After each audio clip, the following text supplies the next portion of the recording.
we're live. What's up, guys? Welcome to the of Arsenal. This episode, now this is going to be probably this could be the heated debate that we were waiting for, that we didn't get the last couple of episodes, unless of course we all agree, and then it's going to be a really friendly one, like the last few again. It's going to be all hugs and yeah, but we don't mind that because we're all about hugs on this channel. We're all about spreading the love. It's all good. So I have a panel with me here today. And again, I'm not repping Arsenal tonight. I am, but I'm not. But I've gone with the Uruguay shirt tonight because, like that neutral panel, I said I'd wear neutral colours tonight just to be different. So first of all, I'm gonna introduce. I have Adam, who is a Real Madrid supporter. So Adam, thanks for coming along. Thanks very much for having me, Anto. No problem at all. And the man, the myth, the legend, the Squidger. How's things? Not too bad. Thanks for having me back, man. No problem at all. And definitely already you must have the best panelist name I've ever seen. Has to be, man. Has to be. Sure. What's a squidger like? You are a squidger. That's it. Bottom line, full stop. If you looked up the word squidger in the dictionary, we'd see you like this, or with a can in one hand, and God knows what else in the other. I have a petition going to the Oxford Dictionary at the minute to try to get that in. It's not in there. It's on the way. You know what I'm hoping for, right? You know that you get the lads to get the name tattooed on their arm. Yeah. If this really takes off, yeah, and right, and you which it will. Oh, hey, when this really takes off, right? That's better. And you become the Chelsea kind of troops, but you're going to be Squidge. So you're going to have to get Squidger. You're going to have to. What makes you think that I don't already have it on my back or my arse or something like that? Like, well, look again. If it's on your arse, yeah, you do have it on your arse. If anybody wants to see Squidger's arse tattoo, you have to sub to his OnlyFans. You won't get it here. And after 12 tonight, I'll be able to show it to whoever's left. Yeah, put the kid in there. The Squidger gets arse too. Oh God, this has already gone way off the rails. Assembled in the house, so good to see it be assembled. Who is our resident? He's the resident fact checker because he's back. He's back. The Squidge man, as good as you are, the pair of us, we can't be trusted. I need the assembled here, man. I actually won't come on unless the assembled is here. I'm putting it out there right now. You know what? That was part of the deal last time, wasn't it? You said you weren't coming back unless the assembled is here. As much as you're paying me, Anto, I tell you. That's 100%. We also have Ashton, so big up Ashton. How's things? Man, Ashton. And GP Productions podcast. Great to see an Arsenal Irish podcast. It's an Arsenal Irish podcast, yeah, but tonight with a bit of a catch. As I said earlier, I'm an Arsenal representative tonight. We have Adam, who is our Real Madrid, our Madrista. We have the Squidge man. We're trying to figure out exactly what a Squidger is, but we know he's a Chelsea fan. You never will. If anyone who can ever answer that question gets €1,000 clean off the bat. Yeah, look, if anyone is curious, you know what to do. The comment section is there for a reason. If you want to know what a Squidger is, ask away. Throw it in the comment section. Sponsored by Bar One Racing. You're number one. 100%. Yeah, so lads, like I said, right, this one, okay, it's not so much Arsenal orientated tonight. And yes, you got it in one. You got it in one. He knows this stuff. Okay, so from now we've got two residents that are going to answer all the questions. We got the Assemble for the football, and we got GP Productions just for the general the streetwise aspect. But yeah, look, tonight we're going to talk a bit about VAR, referee decisions. It's one of those, isn't it? It's every week, every game there seems to be something. And again, as an Arsenal fan, it's easy for me to jump on and kind of air my grievances straight away after, which I did in fairness last night, straight after that game. With that David Luiz, you know what went on there. That's why I wanted to assemble a panel of experts. My La Liga expert Adam, my squidgy expert Squidger. You know, we've got a variation of opinions. We've got Chelsea fan, we've got Real Madrid fan. People can't claim that it's just an Arsenal fan crying. Well, you can, but yeah, you know what I mean. Lads, look, first of all, VAR, from my personal point of view, yeah, I hold my hands up, as I think most people would. When VAR was first talked about, I don't think you could have said that you would have been against the idea of video technology coming in to cut out all of the obvious errors being made. Look, at the end of the day, I know referees get an awful lot of stick. They're only human. You can only pick up on so much. It's easier for the camera to catch what went on. The idea of a video assistant referee made complete sense. I don't think anybody would argue that it wasn't a good idea on paper. My problem is just the way it's been managed, or rather mismanaged. Would you agree? Are you? I go with Squidger first, since he's the popular man in the house here. Don't know about popular now, but fucking. Oh no! Look! You're feeling the love here for the Squidge man. One the boys. Squidger. Yeah, it's Adam, good. You can translate that one for me. It's good. Yeah. The Madrid supporter. It's good to see so much support for a Chelsea man on an Arsenal channel. I'll say that much. But I like, as you said, before it came in, whether being in agreement with it or not, it was so hard to know, because it's such a big influence on the game. Maybe I was, maybe I wasn't, but now that it's here and now that I see what it's about, I'm completely and utterly against it. I think it should be taken out of the game. For the main reason, and my main point is, it takes away the reason fans watch the game is to celebrate their team scoring a goal. Yeah. And anytime Chelsea scores a goal now, I don't even celebrate. I sit there for 15 seconds waiting for the VAR result to come in, and then I say, "Oh yes, VAR said it was a goal." So, like, one example is a lad brought his child to a game at the start of last season when VAR was brought in, and the father said, "Don't celebrate yet. VAR hasn't said it was a goal yet." You know, you're taking out the spontaneity, or whatever. Is that how you pronounce that word? Yeah. You're taking that out. The squidgenuity of the game. Exactly, and if there's anything, you see all the top coaches in the game playing the squidgenuity. Do you know what I mean? It's a big part of the game at the minute. But if you actually are, you're taking out the squidgenuity in the game, which is a big part of the game, in my opinion. That's gonna stick. That's gonna become the word associated with this podcast. The squidgenuity. Squidgy bone time. Squidgy bone time. It's endless. The possibilities are endless. I can see us now with T-shirts with your face saying "Squidgenuity." Look. If anybody wants to order a Squidger T-shirt, you know where to go. Well, wait. We haven't a trademark yet. No, let's trademark. Then they can do whatever. I'd say that there's people in the comment section writing this down, going, "Squidgenuity, this is gold." If they can spell it, they can have it. Squidgenuity.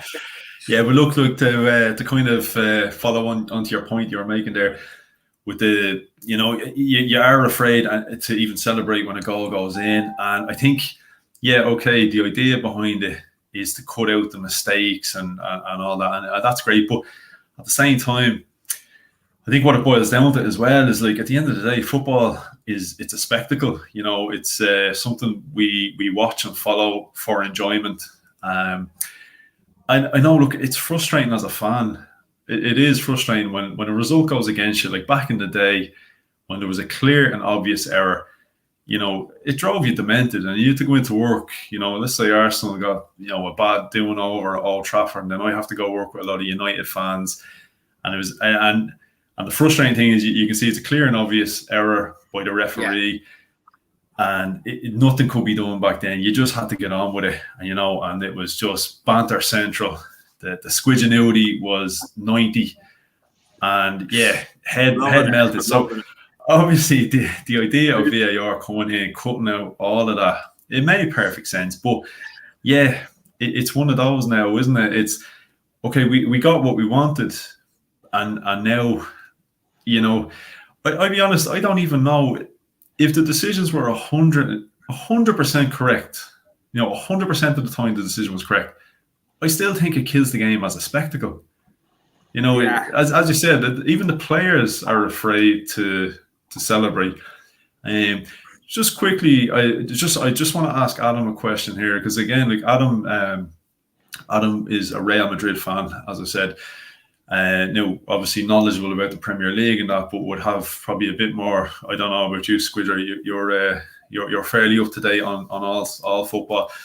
But like from La Liga now, I've seen posted about on Twitter today. People are saying it's not necessarily VAR that's at fault. A lot of it is down to the refereeing, and it's the English referees in particular that are coming under fire here. And they're saying, VAR is working, VAR is fine. It's the English referees that are making a balls of it. But as a fan and follower of La Liga, surely there must be similar problems in La Liga, or is it just English referees? I wouldn't think it's as bad in La Liga, but like, I suppose a lot of people would think that the bigger teams still get a bit biased. I'd say that's probably true. Like as far as I know, I could be wrong. In Spain, the rule is like if the ball hits your arm, like it's handball. Yeah. In defensive play, anyway. I think that's the way they do the stupid hands behind their back thing sometimes. And like just say like last game of the season, like it shouldn't like Jovic, it came off his arm in the box against Leganes, and we were drawn. Leganes had they won, they would have stayed up. And like by the book, technically, if the rules are what I think they are, then it should have been a penalty. Yeah. VAR looked at it, and but still, like a lot of penalties are awful soft. Like, 100%. I think actually, like the slower it is, the worse it is. Like if you replay it slower and slower, challenges are going to look worse. And everything looks like a penalty in a replay. Yeah, but like I'd like to see something like introduced with like players are still looking like simulation, like they're looking for fouls in the box. And like even with Madrid, a lot of the time I watch Vinicius Jr., he'll run into the box and he'll end up going down and nothing happens, but like if that's a defensive player making an honest challenge that's just a bit late, like then it's going to be a penalty. So like why is it not a foul against the players that are diving? Like it's not just Messi, like in the Premier League, I think it was Fabio Silva. I can't remember what match it was for Wolves. He dived twice. He should have been sent off. Like, that was only recently. It was only 2 or 3 weeks ago. Yeah. So I don't see why, like with VAR, they haven't like implemented some sort of rule to deal with the diving issue, because now they have the option to go back and look at it. Yeah, well, look, this is the thing as well. Like going back a couple of years ago, okay, people had the argument of like the Premier League in particular. They're saying, well, like the league has changed, the style of play has changed, and they were blaming the fact that there were so many foreign players coming into the league. They were saying, the foreign players are coming in with this mentality, and they know how to con the ref and play the game. They know how to go down, and it's a different style of play. I just feel with VAR now, I think you're almost encouraging a player to go down, because I've looked at plenty of incidents, and I'm saying to myself, like, there's no way that is a foul or a penalty, whatever. Then you watch the replay, and you sit there and you go, okay, I can see contact. Now, from a common sense point of view, I'm saying to myself, the amount of force that went into that contact, the direction the two players are traveling, common sense tells you, whether or not that player should have gone down, or had no choice but to go down. The problem I think you have is, with all the replays, and when you slow them down and you can see there is any form of contact, it's hard to argue against it being a foul. You know what I mean? Like I said, it just, for me, there just seems to be no common sense. I agree with Adam's. I definitely agree with Adam's argument there that like players aren't being rewarded for staying up anymore. Yes. Especially in the Premiership. Before VAR came in, diving was a big topic in the Premiership, 100%. And now since like VAR came in, no one seems to be talking about diving because they're not getting fucking rectified. Like, do you know what I mean? Like if you dive, you're not getting a yellow card for it. But before VAR came in, diving was a big. Do you know, everyone was on about, this lad's dives and everyone dives. You never hear that anymore, really. But definitely agree with Adam's comment that you're not. There was a Leeds were playing a match. I can't remember who they were playing against, but it was about 8 weeks ago, let's say. And the young lad came on for them. Poveda, and he was coming across the 18-yard box, and he was just inside the box. I think there were a goal down at the time. I think he was just inside the box, and he got clipped. And if he went down, stonewall penalty all day of the week, without a shadow of a doubt. But he fucking stayed up.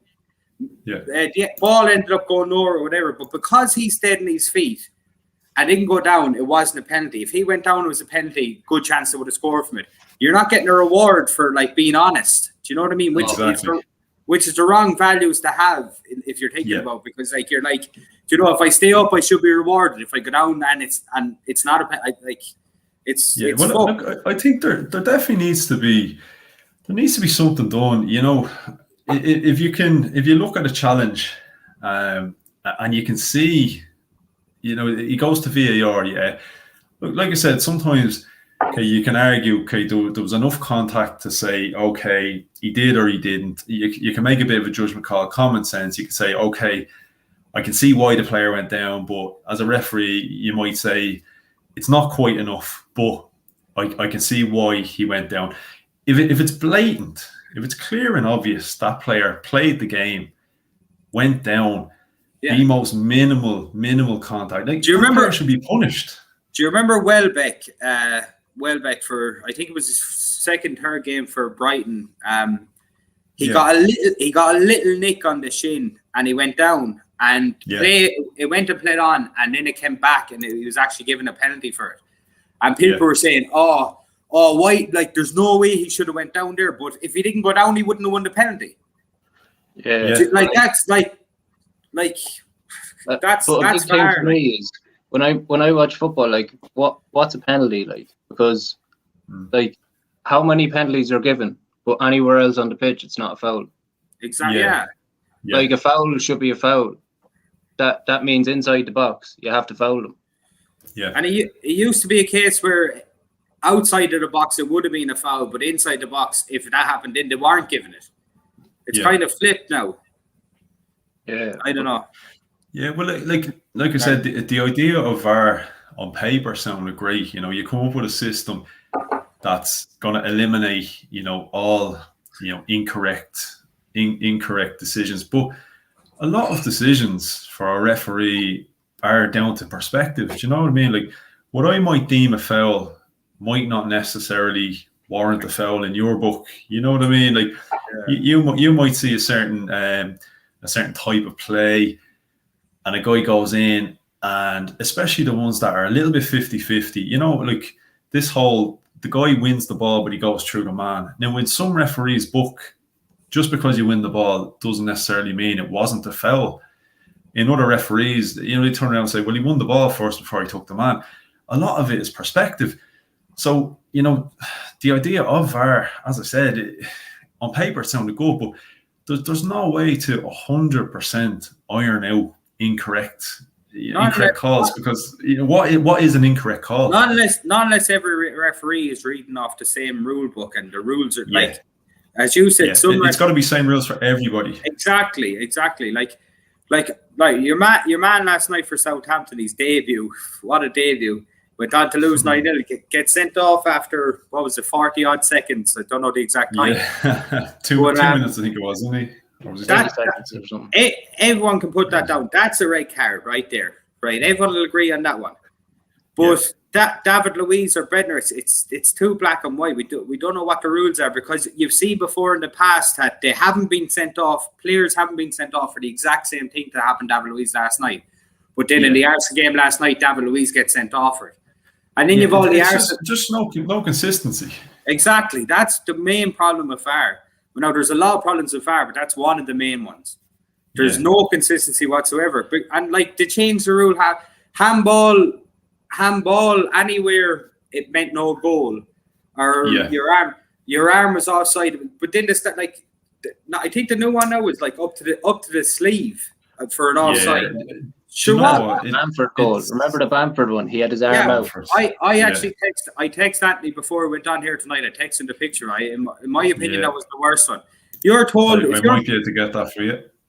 Did that not happen in the Southampton game though? No, it was Crystal Palace. They were 1-0 down. Then Bamford scored that perfectly. Yeah, no, but was Che Adams not offside in the United game because of his arm or something? Yeah, but exactly. Yeah, 100%. But like, that was the first time I'd seen it, was the Bamford one, that you were actually offside for pointing your arm, look at it there. That's the Bamford one there. There's no way he timed his run perfectly. Like, that's exactly what you want from your centre forward, in my opinion. You're told growing up, you point where you want the ball. So he's pointing where he wants the ball, and in my opinion, he looks 100% onside. Except if I know it's a bit of small picture there now for the viewers, but I've looked at this in big, or on a big image. There you go, Anthony, good man. It's coming up to it's coming up to his fucking elbow, and what part of the elbow is that? Is that the part of the elbow you're onside, or the part of the elbow that you're offside? Like, what's going on? Well, look, again, it sort of comes back to the whole idea of common sense. Like, fair enough, if that's his leg that's extended that far out, then he has an advantage. He's got the run on the defender, yeah?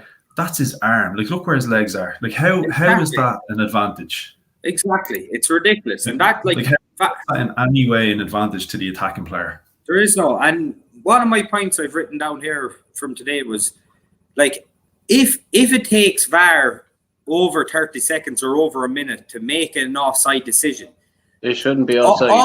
Automatically, it should go in the attacker's advantage. If it's that fucking close, I was told not to be cursing. My girlfriend watched the last video back and said I cursed too much. Here, the squidger can do whatever he wants. Right, the squidgenuity. if it takes half a minute or up to a minute to decide, with all your lines and everything and all the technology in the world, then you have to give the advantage to the attacker. It's a game of soccer. We want goals scored. We don't want goals taken away. Yeah. It's the best thing for the whole game of soccer. You want goals. Like, why are they taking the goals away? Like, add the goals on. Well, look, like I said earlier, okay, look, we want the errors to come out of the game, but what I want the clear and obvious errors. Now, to me, that is in no way clear and obvious an advantage. And as you said, if it takes 30 seconds or more to make a call on a decision, it's obviously not clear and obvious. Therefore, it's common sense. We don't just move on? Yeah, exactly. Like I said, clear and obvious. That should be the way. Clear and obvious. It's just destroying the game. Like, it's literally it's just getting softer and softer. Like, it's Well, like, as well, like what does it promote to young players coming through the ranks? Where, like, obviously the style of play and the coaching now is going to be, look, you feel any form of contact, you go down in the box, because you might not get it, but it's a 50-50. Especially if the attacker knows he's overplayed the ball. Like, let's say a guy's coming in on goal, he knows he's taking a heavy touch. Chances are it's either going to go out play or the keeper's going to pick it up, whatever. You feel that bit of contact. Go down. It's a 50-50. Either way, you've lost the ball. You might as well. Do you know what else, Santo, which is actually worse in, like, the long run for the game, is that you have young lads at grassroots level, right, that are watching the Premier League, let's say, and they're watching your Manes, your Salahs, your whoever, your Chelsea players. I'm not at all players across the board. You're watching them taking the little touch and going down. So when they're going back to playing their under 11s, under 12s, Sunday league back at home, after getting a tiny little touch, they're going down roaring and shouting on the ground because they've seen their idols doing it on a Saturday and Sunday. Which for the game in the long run, it's making you know what I mean? It's not just affecting the Premier League. It's young lads looking up to their idols, and it's all been affected. Do you know what 100%. I mean? It's just you know what, the most minimal cause, but like you said, like it's not the way you want to promote the game. Like, to me, like I said, you're making it too easy for players to go down. You're just promoting the wrong kind of message, you know, for these young players coming through. And it's got to be tough as well for like defenders, especially, because I know, say, defenders growing up in our day, the things that are absolutely hammered into you coming through the ranks, you can't do nowadays. You know, everything. You know, I was never a defender. I used to play the odd game at left back just because I was quick if we were stuck, but most of the time, I used to play. I was a striker or sometimes a winger. But anything they would teach you defensively, you know, you can't even get away with it in today's game. It's almost a non-contact sport now, and definitely VAR is not helping that. And I think on the last time we were talking here, we were on about passing the ball across the box. Remember, that was drilled into the young lads. You never cross. Yeah. It's like the whole game. The one thing you don't do, it's absolute suicidal defending back in the day. Yeah. It's like the whole game has changed. I don't like it's like if see that line there going up to Danny Ings' arm, the purple pink one. Yeah. If that was put on the other side of the black arm, no one would have a clue what. Do you know what I mean? No one would argue the fact that it was put on that side of the line. Like, everyone would be like, "Oh, he was onside." Like, it's just like if anything. Okay, I don't think I'd have an argument that, you know, with even, the most minimal, tightest calls, it frustrates me. It really does that it's that tight. But if they at least said the player's arm doesn't make a difference, because at the end of the day, the players, you're not scoring with your arm. You know, it's, to me, gaining an advantage being ahead of a player is with your feet, not with your hands. Yeah, your feet or your head. That makes sense. I'd even put the head into that because you can score headers. Yeah. You're only going to, like, 99.9% of goals are scored with feet or head. Yeah. Not like you get the odd shoulder, the odd knee, or in off the shin or whatever. But 99% of goals, a lot of goals scored with your head. Feet or head. To me now, you might disagree with me on this one, but I nearly think that one there is worse than the Bamford one. And the reason why, I think, because Bamford was at least striding towards goal, whereas Danny Ings still has to, you know, turn and as well. Do you know what I mean? He still has to shift his whole body to even gain any kind of advantage there. I do disagree with you, not because of what you're saying, but for the simple reason is it's not Bamford's fault that has the perfect stride to actually be in that position. Yeah. Because to me, he made the perfect run. He's pointing where he wants it. He's behind the defender. His arms in front of the defender. That's like growing up. That exactly what you should be at. You point, you get it, you make the perfect run, you finish the ball, you score the goal. Perfect. Yeah. But then VAR had different ideas, had his fucking armpits offside. Oh, madness. Absolute madness. I'm going to just go into the comment section here just for a minute. We take a few questions. There we go. So the assembled VAR is a positive. The problem is the controller, the ref, the interpreter of the rules. Yeah, I would agree with that. Won't use the technology to help them get the correct decision, not an emotional response. So, Adam, what do you make of that? Yeah, no, I think that's said right. The refs, like, it can vary so much ref to ref. Like, I mean, sometimes you see players get sent off for, you know, a reckless tackle. It mightn't actually hurt anybody or that, but, you know, the foot was high or the studs were showing. And then another match, it's a straight red, like. And VAR just go with whatever decision is made on pitch. in those circumstances, really, like. Yeah. Well, look, it all boils down to consistency. Do you know what I mean? Like, okay, if the decision is a bullshit decision, but it's a bullshit decision in every single game for every single person that happens to, we can live with it. Because if my team get fucked tonight by that bullshit decision, but your team get fucked tomorrow by the same bullshit decision, at least we're on level playing field. You know, it can't be that, like, you know, this team gets screwed and then this team gets away with it. It can't be that way. It's got to be consistent. And it's actually, your point is right there. So, like, people are, do you know, when a decision goes to a big team and they say, oh, well, he got the decision last week. I was thinking about this. When you text me saying we'd be talking about VAR tonight, I was actually thinking about that. And that's the biggest load of bollocks you'd ever. A decision has to be made on merit there and then. Yes. Yeah. It can't be. And I actually have here, right? Like, I would not have Planet Football. Do you know that any ever see Planet Football? It's like a website. It's decent enough for. Oh, you heard they're changing it into Planet Squidgeball. Yeah, well, like, we're in the process now. There, there's a court case ongoing, so I can't disclose too much information about it. But I like, it actually shows the ranking per club, like how well each club did out of VAR since it came in. Yeah, and like, it's going, like, it'll give you a +1, +2 goal difference. Let's say if a decision went against you or a decision went for you. And Chelsea, Man City, and Man United are on +1. Spurs are on -1. Arsenal are on -3. And Liverpool are on -6. I'm sure all the Liverpool fans would love to be hearing that. But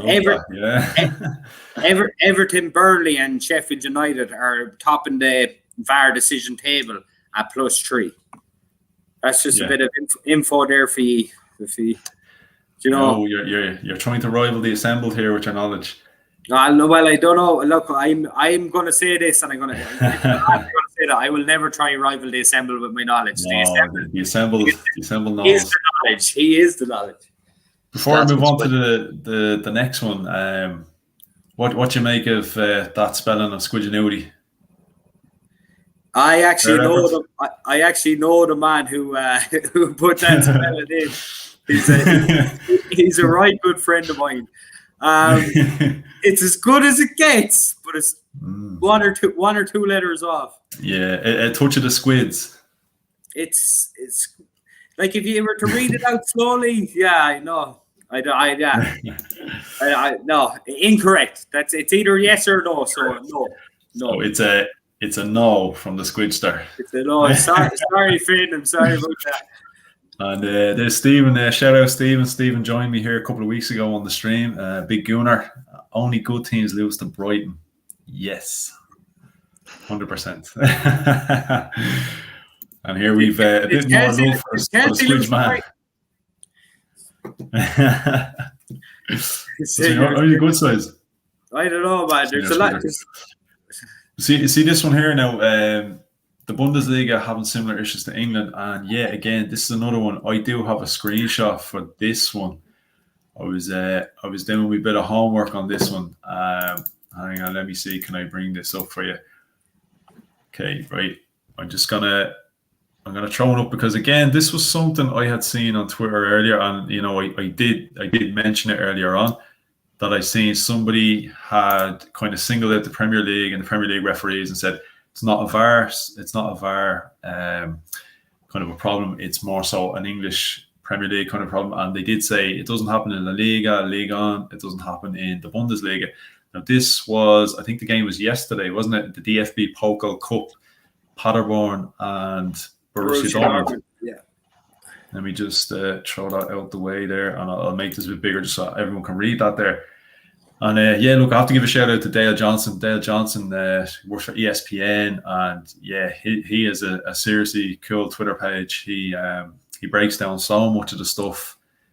Look, definitely check him out. He's definitely worth a follow.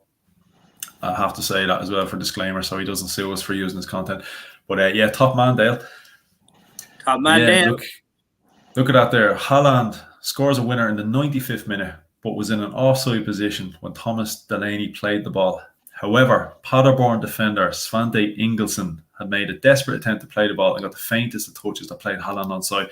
Now, I saw that, and it was the most minimal touch. Like when you talk about, barely skimming somebody's boot.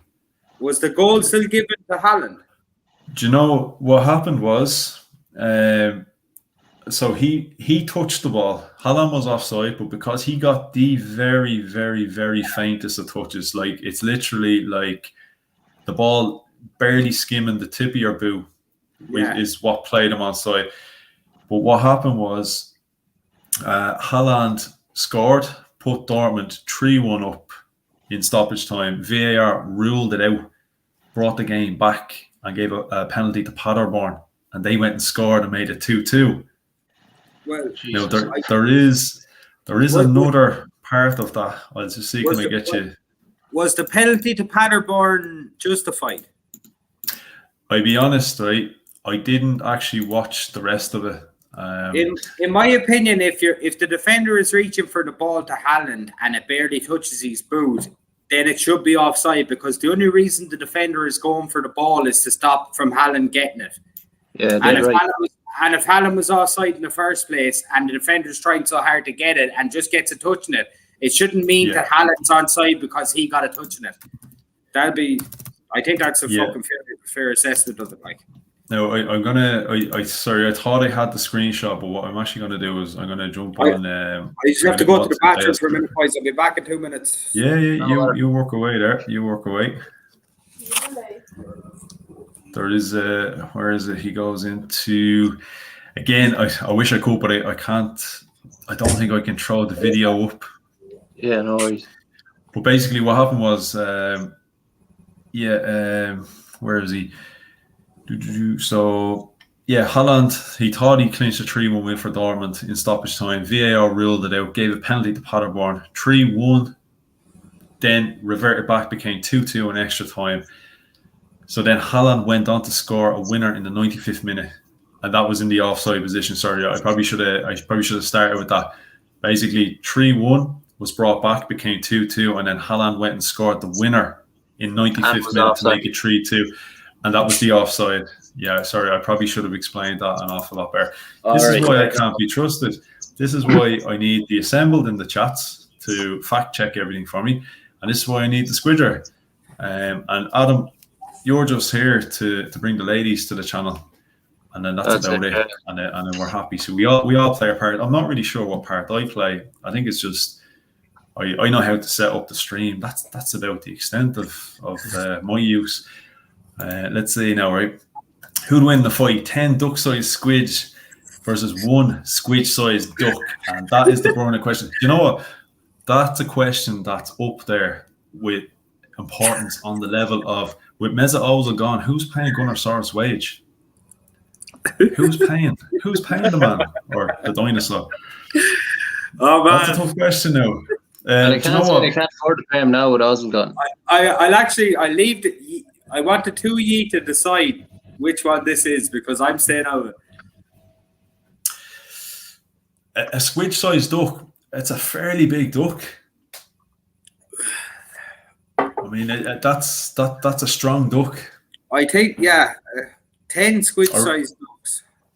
I reckon 1 squid-sized duck would do damage against 10 duck-sized squidges. If it was 100 duck-sized squidges now, it might make it a fair fight of I love it. It's the assembled football is big business. Investors coming into the game. If you put £1 into anything and you end up losing £59 because of somebody else's decision, would you put your money in? And that is the first part of it. And the refs are now making decisions that are costing millions. Yeah. Did anybody see the Mark Halsey? Do you remember the referee Mark Halsey? Yeah, you got on your story. Yeah. Did you see the quote? It was like I'll try to throw that up just for anyone who hasn't seen it. Basically saying big key bias was in the referee decisions. Like they had to meet certain criteria of decisions made and stuff. Shocking though, really. Which referee on about? I'll show you. You'll know when you see the Mark Clattenburg. No, not him. Halsey ref from 99 to 2013. Right, because Clattenburg came out and kind of made similar statements there not so long ago as well, on about how he'd always be intimidated by Ferguson and shit like that. Yeah, well, that's it. Look, I'll throw that one up on screen now for you lads in 2 seconds. It's a good question there by Shane Gavin as well on the left. Rise the juices. We get to that one now. Can you see that one there? Now look yeah. I know your man. So I've been in the situation when I've seen an incident, I'm being told to say I haven't seen it. To be fair to the FA, it's not them. It comes within the PGMOL, the Professional Game Match Officials Limited. Doesn't stop there. We've been told to give a certain amount of corners, throw-ins, fouls, bookings, etc. The Premier League is rife with spot fixing and bias towards certain clubs from the FA. Every referee in the Premier League could be in front of a court one day soon. Like that's some crazy statements. Now I don't know. Is that a recent statement? Did that just come out, or has that been out for a while? I'm not 100%. I'm not sure, but he was a good ref. He was actually a decent ref. Like he was, and you know, Adam, you'll probably appreciate this. I remember seeing Mark Halsey. I think he did something like 100 push-ups in like 30 seconds or something. Like, and he didn't look like he was in the best of shape. It's pretty impressive. It's good goal. Yeah. I used to do turf. I used to do turf with Mark Halsey's mother. Mark Halsey from Ballinasloe. Yeah. Oh, brilliant. Right, we'll Stevens, well said, the assembled. Hey, look, the assembled is never wrong. Never ever wrong. The assembled. The day assembled is wrong. I'll tell everyone what a squidger is. We'll never know. You'll never know. It worked in America, why not England? Can anybody remember, going back a while, this is going back, I'd say probably at least a year at this stage, VAR, as it was, coming under a bit of scrutiny, and I seen a game from the Australian A-League, and they had the referee mic'd up, you know, like similar to a rugby ref.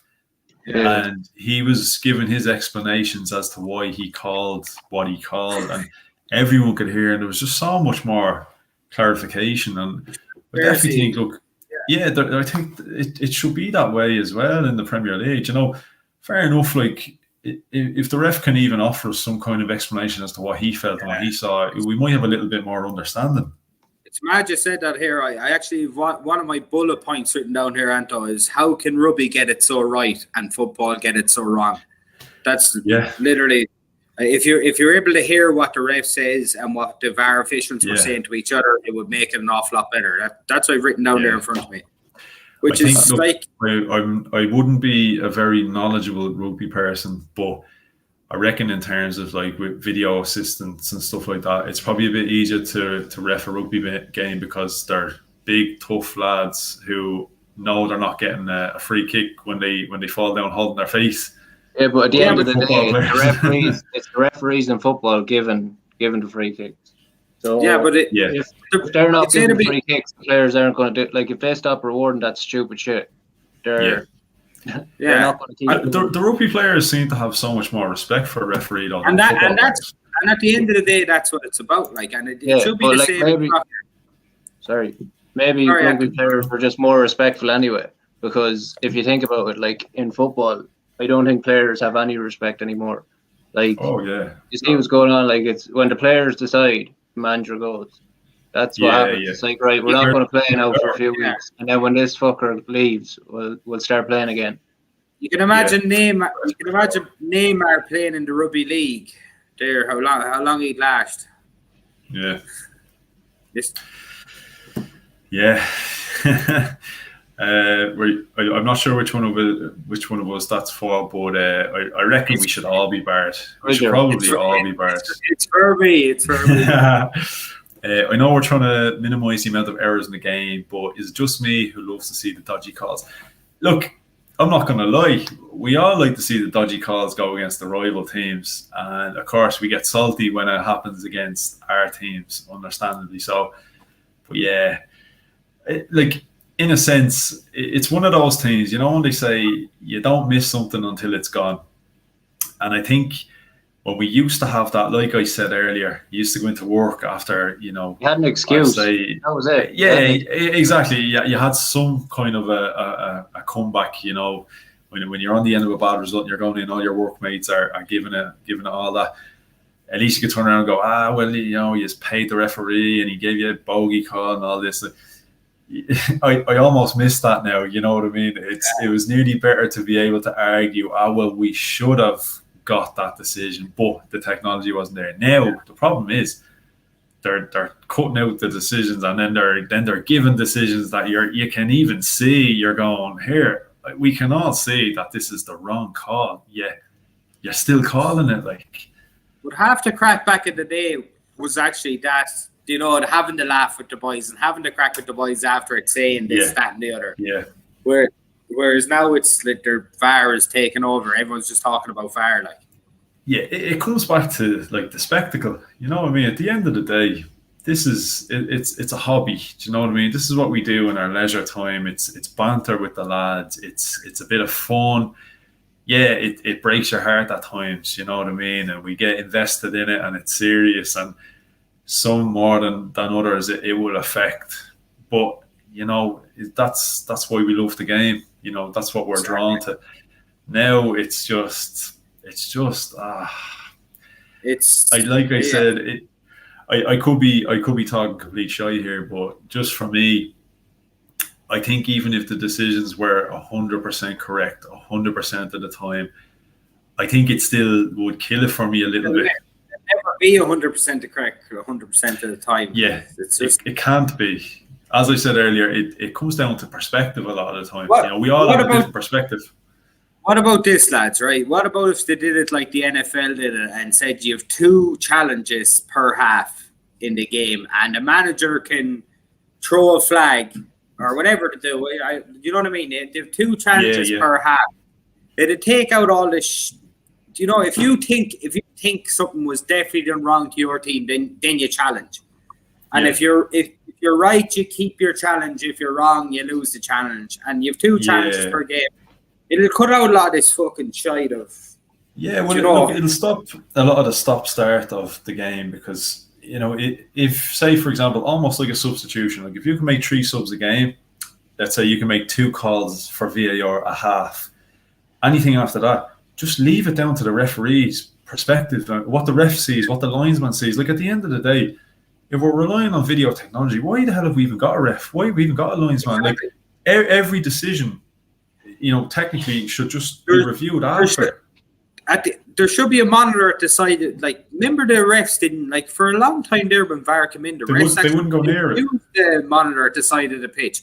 There should be a monitor at the side of the pitch, and if it's challenged, the ref goes over himself. He's the best at the judge, because he made the decision from what angle he's seen it, and then he goes over and gets to look at it from 12 different angles, let's say, and then he'll be able to go, geez, I was right or I was wrong, and you have to agree with the ref then that he'll make the right decision. You'd be hoping he'd make the right decision then. Like, do you know what? I almost think as well, for a lot of those refs, it's almost a pride thing. They make a call, and then they're advised to go check the monitor, and then kind of begrudgingly they might go check the monitor, and they're kind of going. I was thinking that myself, but like I'm not admitting I was wrong there. Some refs, fair enough, they will. I think the older refs maybe. I think the younger refs they'd prefer. I think some refs as well, in all fairness, I think they'd like to be known as the lad who's like fair, and he'd actually, if I was wrong, I'll admit it. That, you're nearly being the bigger man if you admit it. That kind of way. Yeah. Yeah, we definitely don't have enough of that anyway. Yeah, Adam, go for it. Well, even for the refs in general, like, I'd say dealing with them boys is an absolute nightmare. Yeah. Yeah. I mean, you're realistically, you're just dealing with a bunch of kids on the pitch, like. Oh yeah, 100%. And again, look, that comes back a little bit to the like, players they're over in his face straight away. And like, do you know what? Like, like, surely, like, You know, they're sly nowadays. You know what I mean? Like the players are quite sly. They're clever. Like we talked about. Okay, the players, they know when to go down. They know you feel a certain amount of contact, you go down. I think now I've noticed with no fans in the stadium, especially when you watch the game with the sound off, the referee is almost making decisions based off of the shout from the player. The player is fully aware of the empty stadium. Any contact, he's roaring as loud as he can, and the whistle's being blown. You know, you're talking about lads here 6'3", 190 pound or whatever. Yeah, prime of their lives, and they're roaring and roaring. And sure, the ref, if the ref didn't see it and he hears the lad roaring, he's going to give the foul. Like. Yeah, and you know what? Again, this is what frustrates me a lot, and I guess anyone who's like done any kind of like say boxing, kickboxing, anything like that, like done a bit myself, and I know from common sense, if a guy kicks you in the leg or punches you in the face, you're not going to drop to the ground and roll around, like whether you're a trained fighter or not. Like if someone hits you on a night out, you don't fall down and roll around the ground. Do you know, there's just no common sense, and it's almost as if like. It's probably a stupid thing to say, but if they almost took in like combat sport referees and taught them the rules of football, you know, something like that, they've a different mindset, a different perspective, you know, on what a person can and cannot physically take. It's a concept. It's a concept of the game that has been building up over the last 20, 25 years. If you look at Ronaldo when he came to the Premiership first, he was diving, and even the Man United fans didn't like Ronaldo diving. And I don't like United, but actually fair play to the United fans. They actually they said no, we don't do that here. Do you know what I mean? I think Roy Keane was at him a lot over that. Exactly. And they were like, "Oh, we don't do that here," which is the right philosophy to have. But now, look, as time goes on, you see United fans, Chelsea fans, Liverpool, minimal touch. They're gone down, they're roaring and you know, it's look, they're playing the game. Yeah, exactly. They're playing the game. And as we said earlier, if they don't go down and do that, they might win the free, they might win the penalty. So like they're not getting rewarded, you know. So they're going to stay doing it. There's no. Like I love how they go down like a ton of bricks if somebody like pats them on the face or something. But then, they'll get kicked in the head, get a concussion, and come back on. Yeah, exactly. When it's like jumping for the ball and they get a hand in the face and then they're down holding their ankle, like, you know, it's just ridiculous. Like, and that's where I'd like the VAR could come into it and they review decisions, and you see a guy making an absolute meal of it, and it's like he should be punished, and then it might stop him doing it in future.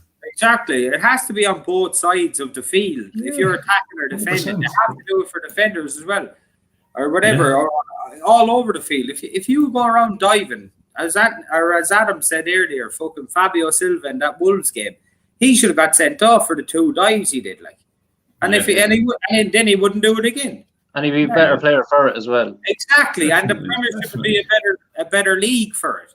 Like even like with Vinicius at Madrid, like he's always at that, you know, he'll do a great run and then he'll get into the box and like as soon as someone goes near him he goes down. Whereas if he actually kept running, didn't go down, somebody might actually foul him. Sure. Yeah. My favorite player, maybe other than Frank Lampard, my favorite player simply because he scored Chelsea's Champions League goal, Didier Drogba. Man is a tank. He's a tank. Now, he was awful for it. he was like 15.5 stone. He was the worst for it. Like, and he didn't touch it all. He was gone down. He's there crying. He's on his knees. He's begging at the ref. I understand that as a Chelsea supporter. You know what I mean? But like that man's like if he went into a ring with any other player, he'd probably beat him. But because he's after getting a little touch on the cheek, on the face, he's gone down like a fucking child. I find it frustrating though, because like at the end of the day, do you know what? As a professional, you should understand what it's like how tough it is to reach the top of your profession. You know, you understand the work that goes into it, the years of you know, bursting your bollocks, you know, to be the best player you can be, you know, get into the team, be the best player you can be, and then at the first opportunity you'll go down and essentially cheat to screw over another professional who's had to do the exact same thing, and that does me head in. You know, the idea of a professional just screwing over another person that's worked so hard, like it drives me mad.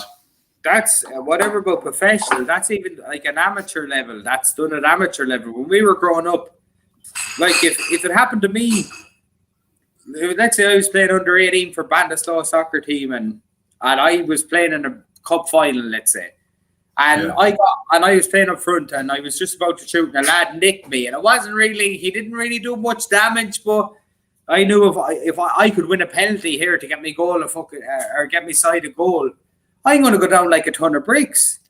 Yeah, and that's the way. Like it's built. You're going to go down like 10 squidgers. Yeah, well, I either go down like one squidger or else 10 squidgers ducks. Right, we'll take a couple of questions there because I'm a bit slow with the questions as always. If they reverse the Louise red card, does that mean the game will be replayed? No. They I think no matter what the games.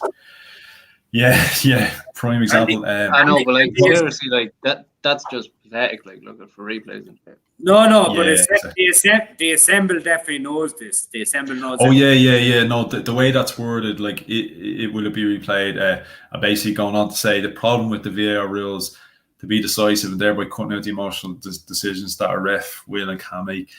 Yeah, like yeah. We love you too, Squidge. Yeah, I know the viewers going. The girlfriend's going to bed there. Everyone's going to bed. We'll all say goodnight to Mrs. Squidge. Thank you, Mrs. Squidge. She's the only person who knows what a squidger is. Oh, he say she knows well what a squidger is. I say she knows too well what a squidger is. I gave her the squid. It's all right. My nickname here is Flopper. It's grand. What did Niall Hines say? Interested to hear the thoughts on the rule. That means if Louise milled William Jose, it would have been a yellow, but because he tried to pull out, it's a red. Yeah, that's why never ever pull out. Now you learn something here every day. You should have milled him. Yeah, well done. It's fucking stupid though. It is stupid, isn't it? Like, look, even though there was contact, it was a penalty. But in all fairness, like William Jose is like. Do you think it was? Do you reckon it was a penalty?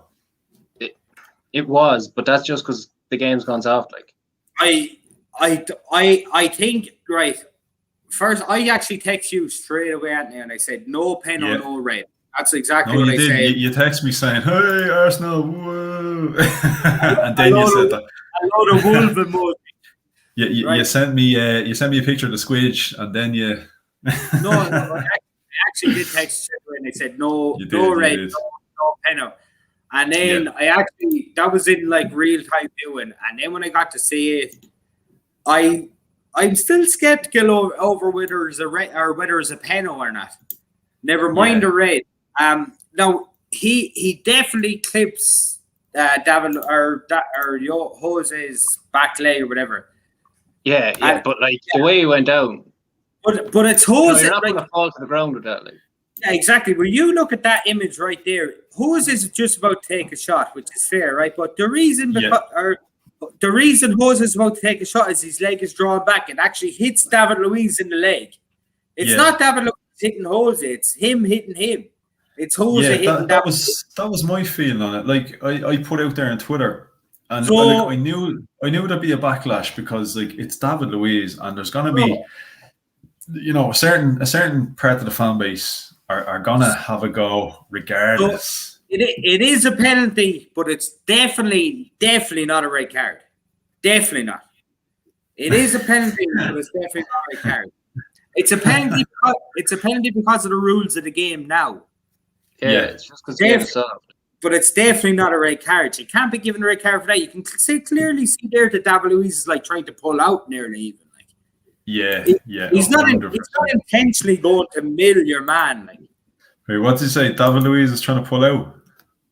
Well, you actually pull out when necessary. you actually explained to all our viewers there about 35 seconds ago, don't ever pull out. And I'd like to tell all our kids, when the time comes, pull out. Just in case we have any young viewers.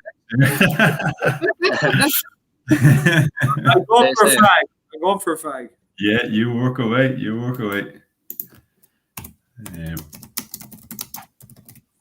Sorry, I'm reaching out in 2 seconds.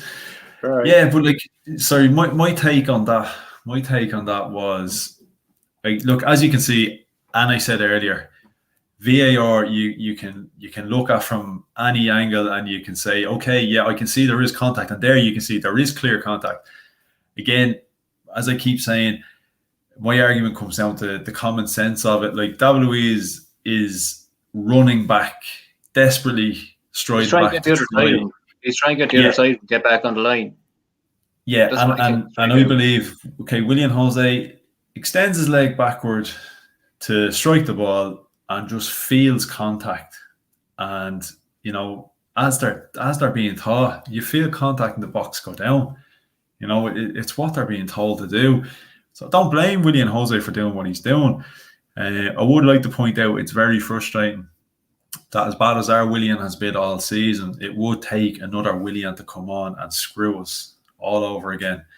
We've been screwed for 20 odd games this season with our Willian, and then another one comes and fucks us over. But yeah, like, again, like I said, the argument, yeah, you can't argue there is contact. I think Leno, what was all that about? Yeah, that was... I think Leno was stupid because Leno could have got that with his body. Like, he could have just ran into the ball. Yeah, Leno definitely... Like, his arm was in front of his torso when he flicked it or whatever. Trying to give Leno the benefit of the doubt as much as I possibly can.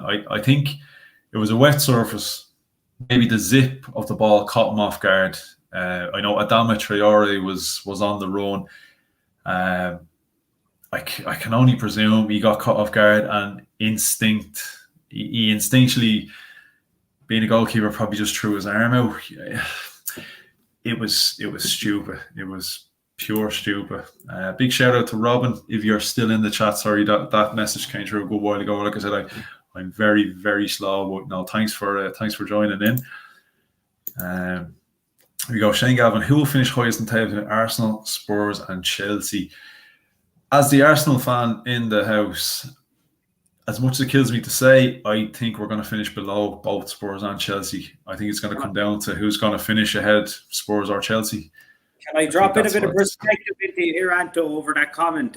Shane Gavin is a Spurs supporter, and himself. That's okay. Himself and my other friend, Dana Ryan, is Arsenal supporter, and if a bet on that at the end of the year, whoever finishes below one or the other, they'll wear the other team's jersey. Ooh. Yeah. Could just not have bet for like 100 quid, lads. It'd be less painful. There's also 50 quid on it, but I'd have no problem. I think if they hand each other the 50 quid while they're wearing the other team's jersey, I think that's something like that. Even better. Better. What's the crack with Harry Kane? How long's he over? Who cares?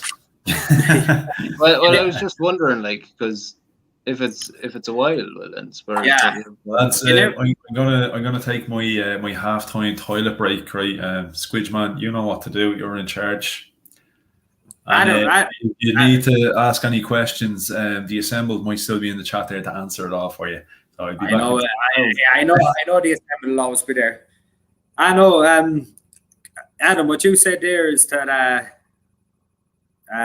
if Kane is out, Spurs aren't the team they are. Or with Kane out, Spurs aren't even half the team that they are. Like, well, to be honest with you, I think a lot of the problem does players, like, you know, like Mourinho's tactics. Yeah, they're not like. I don't think they're horrifically bad. I don't think they can be that bad. I think part of it's with the players, because how can they put 6 past United and then be the same bunch that just fucking sits back? And we had this conversation about Mourinho on the last time we were on, and like it was actually Anto was here, and was Pat, who's a Spurs supporter. I see that in Cottle as well, yeah. And like Cahill, myself, and Pat, actually, we both, or three of us sport teams that have Mourinho. So do I. And and you now have a team.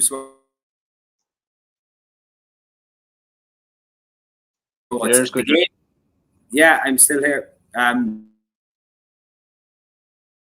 They're out of date now. Like football's after moving on. I think a part of it is the modern day players, though. Maybe like you look at Pogba, like, I mean, he's the ultimate dickhead, like. Yeah, 100%. Pogba, Ozil, you've Sanchez. You know, you could stay naming them all day.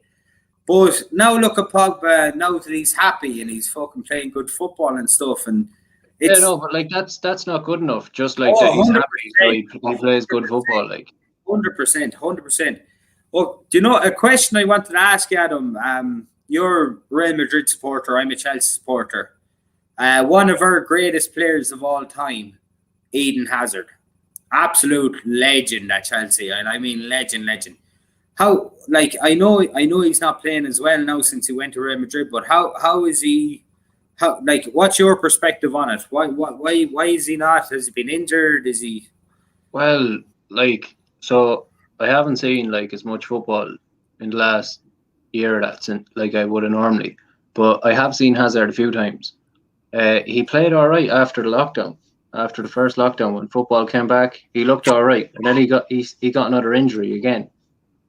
But to be honest with you, just the way we play, I don't think he's going to do well the way we play right now. It's just there's no creativity. It's all, you know what you're going to do. Like, one of the matches there not too long ago, he had over 40 attempted crosses in the match. Yeah, like, it's just get the ball wide and cross it, and a lot of the time it's only Benzema in the box, and like, yeah, that's not good enough for Real Madrid. Carvajal and Mendy, like, Carvajal's injured, I think, or he was anyway. So Vasquez was playing it right back. Yeah, but like, neither of them, like, they're not. Nobody seems to be able to cross the ball like wingers. I don't know, since things changed to like the, right footer on the left footer on the right, nobody can really cross a ball. So all these big teams deciding, you know what, we're just going to overload the box with crosses, and like that's the only idea. Like, if Benzema normally drops deep, and he creates the move then nearly. Yeah. But other than that, if you watch a Madrid match, it's cross into the box or wait for an overlap to cross into the box from a fullback, and then it gets recycled out. It might be a long shot, or say, I don't know, Kroos, Modric. Once they get it, one of the first things they look to do is either put it back where they found it into the corner or switch it out to the other flank. Yeah. And that's not going to suit Hazard. But it's not going to suit Real Madrid either. Do you know what I mean? No, but it doesn't, because if Benzema, he carries the team a lot of the time. Yeah, and if he doesn't do it, it's Ramos from set plays. Yeah, which if you're telling me that Ramos and Benzema now, and like, I know Benzema's a class striker or whatever, but you're telling me that like Ramos and Benzema are carrying Real Madrid, it must be a bad sign if you think about it. Yeah, no, like, it is. It's an awful sign. But there's something with Varane. Like, I know last year we had like best defensive record, or one of the best defensive records in the league. Okay, but I don't know what it is with Varane. Kind of since he won the World Cup, like he's just not since he came back for that season. So the 1920 season, wasn't it? He came back, and it just looks so shaky. Like, Ramos, yeah, he can at times be a bit rash, but like everybody knows that, and what else he brings to the team, it's just worth it. Ramos, the best defender in the world right now. I don't care what about his age. He's 100%. We talked about this the last day. Ramos, he can even play centre midfield if he wanted. Like, he went into a Champions League quarter-final before and played centre midfield and got man of the match. Right. I would never like. I hate playing against Ramos, but if Ramos is on your team, he's your best player. Always, he's like. Oh, no, that's it. Like, but it looks like he could be leaving now. I don't know. Seeing all these articles pop up. Who's the favourite to go to in your opinion? Please say Chelsea. Look, I don't want him to leave, but like the way Madrid is, just the way the club's run, there's no room for sentiment. And I know, but could it be another thing where he's just looking for like Messi that time? In my opinion, the big fucking hullabaloo about leaving and stuff like that. He was just looking for a bigger contract. Excuse me. Why do they need a pay rise? Like, you know, no one needs it really, but it's their ego build. I think I need to fix my table. Sorry. Fix what? He needs to fix himself. He needs to fix the squidge. Yeah. So Adam, look, you're the La Liga expert. The Spanish league has technically better midfield players and defenders. That's the difference. Plus, the game's slightly slower in pace. Agree? Yeah, like technically, I'd say yeah, but with the tempo, that's right as well. Because there's been plenty of midfielders that have gone from Spain to England and not looked that great. Yeah. Like Jose Cañas, he went to Swansea and he was awful. Yeah, remember him. You know, but it's like it's not as physical either. You know. Yeah. And sometimes some teams, you know, you get the odd physical player that like nearly use that as an exploit in the Spanish league. But if they were in the Premier League, it wouldn't be anything special. So like, I don't know, Raul Garcia, he was at Atletico Madrid. He played with Bilbao and Osasuna. If he went to the Premier League, he probably wouldn't have had like a top division career for a long period of time. Like, yeah, he's not bad with the ball, but he's just like kind of like Diego Costa, I suppose. You know, just pure shithousery, like. And like everybody, like a lot of teams are nice and tidy on the ball, but like, you know, it doesn't always convert over. But I don't think players come from the Premier League always settle in either. You know, like say a defender coming from the Premier League, you know, they could be giving away an awful lot of free kicks or something in La Liga. You know, they might be a bit clumsier that the ball at their feet. The same way, like players from Spain tend to get bullied in the air and stuff like that in England. What would be your take on I'll bring it back to Arsenal here, since this is the Arsenal channel. What? Obviously, you're like, what? I'm on the wrong channel altogether. I thought this was only Squidge. Yeah, look, Danny Ceballos, Martin Odegaard. What you reckon? Well, I don't think either of them could have got on well in the system Madrid are playing at the minute. Anyway, just the last few times I've watched, like it could have changed. But in general, I don't think like super like technical players, like kind of smaller, lightweight players, are going to really benefit from just lumping it into the box endlessly. I thought maybe like for a while when Arsenal were playing at the start of this year, I thought that's maybe why Ceballos wasn't fitting, because I know like he looked quite dynamic at times, like especially at Betis, you know, like he'd get the ball back and he'd set things up, sort of, you know, dictate the play a little bit. But I don't know, like he's just he's not done it at Arsenal, obviously, like, and he mustn't physically be good enough. And maybe with the change, you know, he gives us signs. He gives us little snippets. You know, I just don't know if his overall game is suited to the Premier League. Maybe though, like it's just a certain situation thing. You know, like a game like that, maybe a lower tempo, like that first half before he demand set up against Wolves, though, where Arsenal dominated the ball. You know, maybe that's where he can get on the ball. Or maybe he needs someone like Partey alongside him, because let's face it, anytime he played for Madrid, it was, well, not anytime, but like Casemiro would be in the team. Do you know? Squidger, you're right there. Yeah, I'm just trying to read some of these comments here. Oh, sorry, I thought you were. You look like you were mid sneeze there or something. I do get caught up. I thought we were going to see a lot of squidge all over the screen or something here. I've underlying conditions for the coronavirus. I was thinking here, the Squidger's watching something else altogether. Squidger's on Pornhub there or something. Yeah. He's sitting there just like... you keep freezing them. I just see the end of these comment threw me off there saying Spanish division's better than the... Right there, no one.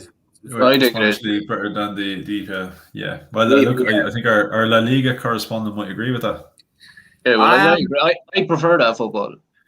Yeah. Well, look, like we're all going to be a bit biased. No, to tell you the truth, I'm actually watching a good bit more Italian football these days. I know Juve had it sewn up there for the last 8-9 years or whatever it was, but it seems this year now AC Milan this year. Yeah, but the two Milans are back at it, and that's what you want to see. I know I actually like Juventus, but the two Milans are back at it, and that's what you want to see. You know, you want to see AC Milan, Inter Milan, Juve going at it. That makes good for good viewing. Like, yeah, and you know what? It's almost kind of it's flipped on its head again, because I remember back in the day.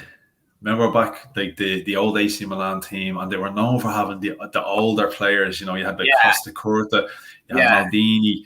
You know, all the older players, and now Alexandro Nesta, fucking all these lads. And now, okay, it's more the forward line. You've Mandzukic and Ibrahimovic up front. Boys, and Ibrahimovic, to be fair to him, boys, is still fucking banging them in, like. Yeah, but is it AC Milan? I'm nearly sure it's AC Milan. I've seen someone post something. Because I saw someone saying, oh, they signed Mandzukic, they've got Ibrahimovic, you know, it's basically players are going there to retire or whatever else. And someone had said, I'm nearly sure it's AC Milan, someone said they've actually one of the youngest squads in Europe. If the rest of their squad, I know they have Maldini and all that, don't they? Maldini's son. Teo Hernandez at left back. Yeah. Is it Calabria or something that plays right back? He's not that old. And then once you go into the midfield as well, Kessié has been around a while, but I don't think he's... Yeah. But even the keeper, Donnarumma, must still only be about 22, maybe? Yeah, I think he's only 22, yeah. Yeah, he's... And he's around forever. And then on the bench, then I think it just gets younger. Like that Donnarumma, he's been first choice since he's been about 6. I could swear he saved a penalty. I could swear Donnarumma saved a penalty on my communion day. Jeez, and that's gone back a while now. Oh yeah, 3 years. 3 years. That's gone back at least what? How many decades ago was that now? 3 years. 3 years ago. I'm underrated. I know. Gerrard, the goalkeeper. You remember that one? The AC Milan goalkeeper. Gerrard. Not sure. Not Steven Gerrard, no. What? Whose goalkeeper you're on about? Gerrard. Do you remember a goalkeeper, Gerrard? Or again, look, this is me completely not showing my knowledge of football. There could be. What team are you on about here now? Are you on about funny enough, right? We have a Gerrard in the comments. Is he a goalkeeper? There's a good chance. He's the best man in town to hold up the ball. I hear it's Squidger. I actually know that man. I won a Connacht Cup medal with him. I'd say you know about everyone in this chat. I think Gerrard is on about myself personally. He could be on. He could be on about his own father. A shout out to Ger Blaine's father, who had the angriest face in Bandaslow there for a long time. For a long time, so that means the title has passed on to someone else. Oh, it passed on to Fast Danny. Fast Danny. We must get him on the chat some way. It's a Bjorn. Oh, okay. Well, hey, it could be the first one we've had on the show. Acting the bollocks now they are. Yeah, sure. Look, no better channel to do it. I know. I said to them, lads, come on, I'm going live there tonight. I said, come on and ask legitimate questions. And what's a duck-sized squidger then you're getting? Hey, we got a few. We did. Ended the Liam Brady still has the record for most consecutive seasons, and he retired in the 80s. See, they assembled with the facts. Nah, man, is this is what I want to know? Is the assembled actually Google? I would say the assembled at least was the creator of Google. He could have been, yeah. Paul, what's Simmons or what's your man's name? Some foreign name on it. He could have been. What I'd say happened was that the assembled made Google in his garage, and then the boys actually took it off him and made billions of it. Kind of same thing as Steve Jobs. I think the only way we can confirm if the assembled is if he's Mr. Google, he'll know what a squidger is.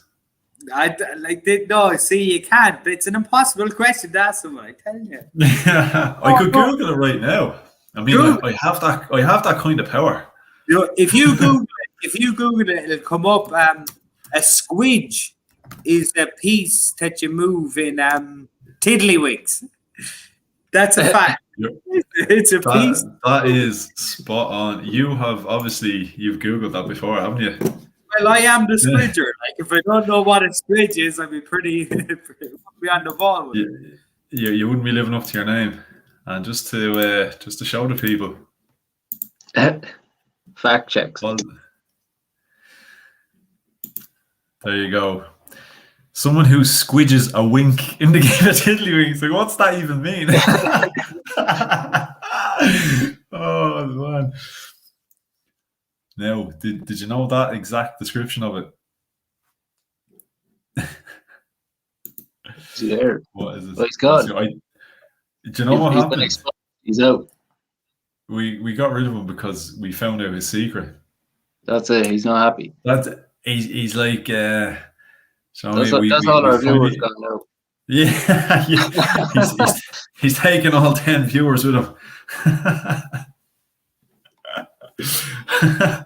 He couldn't handle the fact that we all know what a squidger is now, and he's like, "Oh, lads, I have to bounce my secrets out." That's it. He's not happy. Oh, that's what he was doing that time when he looked a bit distracted. He was playing tiddlywinks online. What were you talking about anyway? Do you know what? Just shite now, as we've been doing all evening. Like, what have we been talking about the whole night? What are you talking about? He's gone to about 50 cents in the meter. Oh, he's back. Free play power came good. He's back. Well, his camera's back. He's not back. Oh, he's back. He's going for a rolling. Oh, here he is, going for a snaky one. The Assemble. I watched a lot of football in my life from '71. Jesus. Oh, fair play. Some man for the knowledge bombs. Yeah, you didn't see it here the last day, Adam. We were here throwing out I think you watched it, didn't you? I did, yeah. You came out with the Thierry Henry and Sol Campbell signed in January, and he was like, "They're both in July, or one was in August." Remind everybody. You don't have to remind everyone. You're barred. You're not coming back. But the Assembled was luckily on hand to correct me.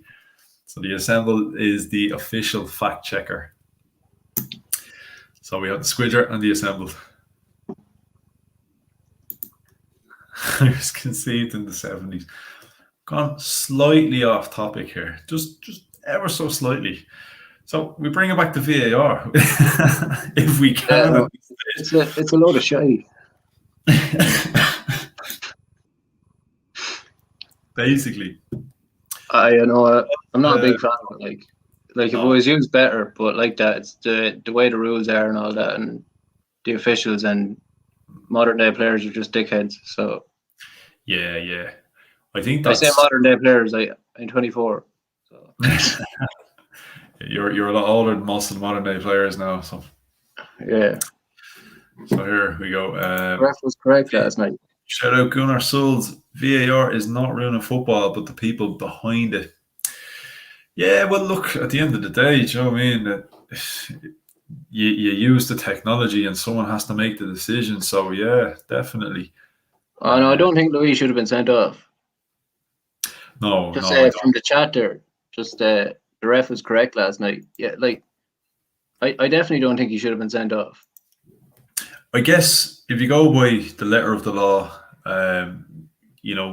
they said he stopped the goal scoring opportunity. So yeah, it's a red card. I guess in that sense, yeah. Did you see Milivojevic's tackle? Yeah. You were showing me that earlier. That was I'm not saying send him off. Like, he didn't hurt anybody. I don't think, or and he was going. But that's the funny thing about it, isn't it? Because the foot was high. The foot was high, and the stud was showing, and all that shit. Yeah. Like, do you know what? That's the funny thing about it, because, like we said earlier, if it happens in a certain part of the pitch, a certain area of the pitch, there's a big difference between a yellow and a red. And okay, Louise, it came down to, well, there wasn't any dangerous intent to hurt the man, but he stopped the goal scoring opportunity. Therefore, it's a red card. Milivojevic completely went through the guy, took him out, kneecap first, and got a yellow card because, if it had happened in the penalty box, he would have probably got a red, but because it happened further back. And then you have Bruno Fernandes the other day, who has stood shown it goes to VAR, and then it comes back. They were checking it for a red card, and then it comes back, and they don't even give him a yellow. So you have the three. Do you know what I mean? You have the 3 tiers of VAR right there. Like, what's right, what's wrong? They don't even know themselves. No, well, that's it. It seems to just change fucking game to game, doesn't it? Like, it's, again, as we keep reiterating, it's down to consistency or lack of. Like, what I mean? That's Bruno's right, our challenge right there. I don't like United. Never did, never will. To me, that's David Luiz. That's a red. But to me, that's a yellow card. I've seen red cards given for them, but to me, it's a yellow card. Definitely yellow. But how can you go and view that for a red card and then not even give it a yellow? That's that's what wrecks my head. But the fact that he got away completely scot-free. Exactly. How the fuck does that happen? Like, well, if David Luiz done that to Bruno Fernandes, it's a straight red. Like. Anton made the exact same point the other night. He was on about Granit Xhaka to Bruno Fernandes. He flipped the table. He said if it's Granit Xhaka versus Bruno Fernandes, he said it's a red card all day, and I agree with him, because Granit Xhaka has this profile of being dirty, or whatever, built up. Bruno Fernandes is the new signing golden boy for United. I don't do you know what I mean? As I said earlier, every decision has to be made on its merits. It has to be made in the present, the here and now. You look at that decision without any bias, and you completely look at the boys naked, let's say, without jerseys on, and you say, is it a red, is it a yellow, or what's going on? It can't football, Mikey.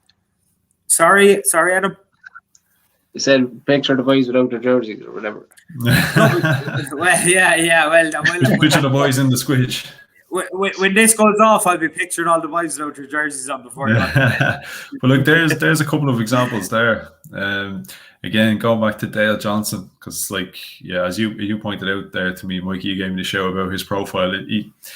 It's brilliant. So anybody, he seems anyone here, to be fairly you should definitely give him a follow. Yeah, well, look, he this is his job, and he's working for ESPN, isn't he? And he has to look at all this stuff. He's on the ball. There you go. Look, he's saying on Bruno Fernandes against Arsenal, it's certainly naughty from Fernandes, but it's more reckless, no force and intensity. VAR cannot issue a yellow, even if he feels it should be a yellow. As I said before, similar challenges happen every weekend without a red. There's a couple you can see. There's one of our own, Danny Ceballos. No, but what annoys me, Anto, is the fact that it was brought to VAR for a red. Yeah, it was brought to see, was it a red card? So we're waiting 30 seconds, a minute to see if it's going to be a red card, and then it's not even a yellow, and you're like, what? How can you be looking at to see if it's a red, and then if it's not a red, it's not even a yellow? Yeah, exactly, and this is where the rules need to change, because as you can see by what he says there, VAR cannot issue a yellow, even if he feels it should be, it's ridiculous. Yeah. I mean, the referee is there to referee the game. He should have the overall say. If he feels something, he should be allowed to implement it. You know what I mean? Like the referee should end with the referee. He's the one who's there in real time who made the decision in the first place. He actually made the decision on what he's seen. So he should be the only one able to go to a camera and say, oh, actually, geez, I did make a mistake, or geez, I was right. And then actually rectify it or else implement it, one or the other. Definitely, yeah. It's crazy. Like, but I'm hoping the fact that, you know, when something like the David Luiz, for example, when that happens last night, okay, there's uproar about it. You know, it's all over Twitter, wherever else. The pundits, you know, talk a bit about it. Usually that's the end of it. It's a bit swept under the rug. The fact that it happened the 2 games back to back.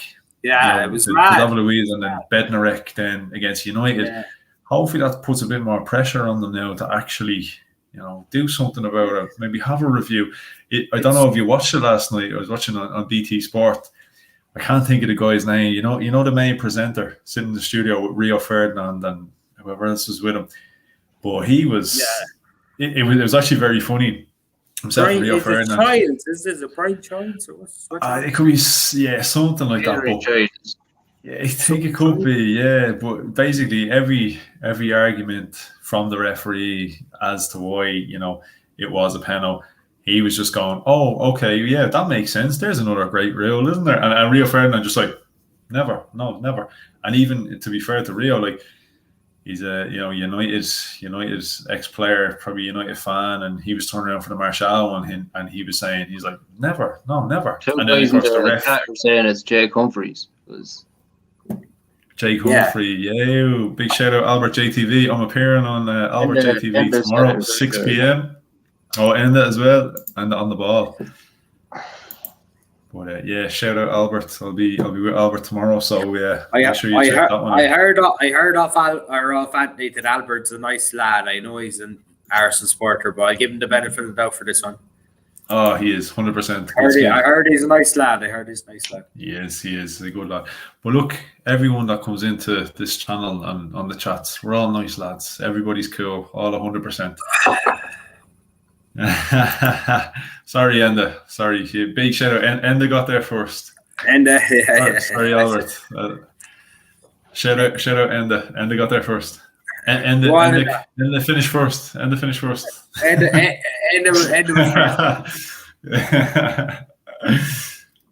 Is Gunnar Suez play on words for Gunnar Soares? Gunnar Souls.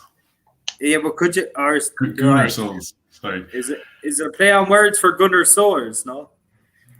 I don't think so. But refs need to have press conferences, allow people to question, no consequence given the ref. Yeah, that's true. Like I said, it almost goes back to like on pitch. You know, the ref should be kind of mic'd up, and we should be allowed here. What's going on in his head? So that like we're sitting about waiting, and we're going. But it actually. But sure, the managers can't even talk to them now. See what happened to Slaven Bilic. Yeah. I can give a bit of allowance for that. Like I suppose in the heat of the moment, every manager believes he's right, and you know the same as the players in the heat of the moment. You know what I mean? You completely take a guy out, but you still you'll turn around and plead your case. I got the ball, and the replay will show you took the man by the neck. Do you know what I mean? And you'll still go, I got the ball. But think of all the refs' decisions that have been made through the years, and let's say since VAR came in, all the dubious ref decisions. If the ref was able to come on 15, 20 minutes after the game and said, this is why I did this, and you're actually able to hear it, and you're able to watch a person saying it to you and saying, this is why I did this, it's a lot more like you feel a lot better about the decision he made. Let's say it was Chelsea that was after getting a really harsh decision, but then the ref comes on and says, I gave it because of this, and this. And you mightn't still agree with him, but it's way better than leaving me in limbo and having to go into work the next morning and fight my fucking case and argue for the rest of the week. Whereas if the ref comes on and says, look, his studs were high, I don't know, like, it's not do you know the way there are a lot of challenges? He's like, look, in the rule book, his studs were high.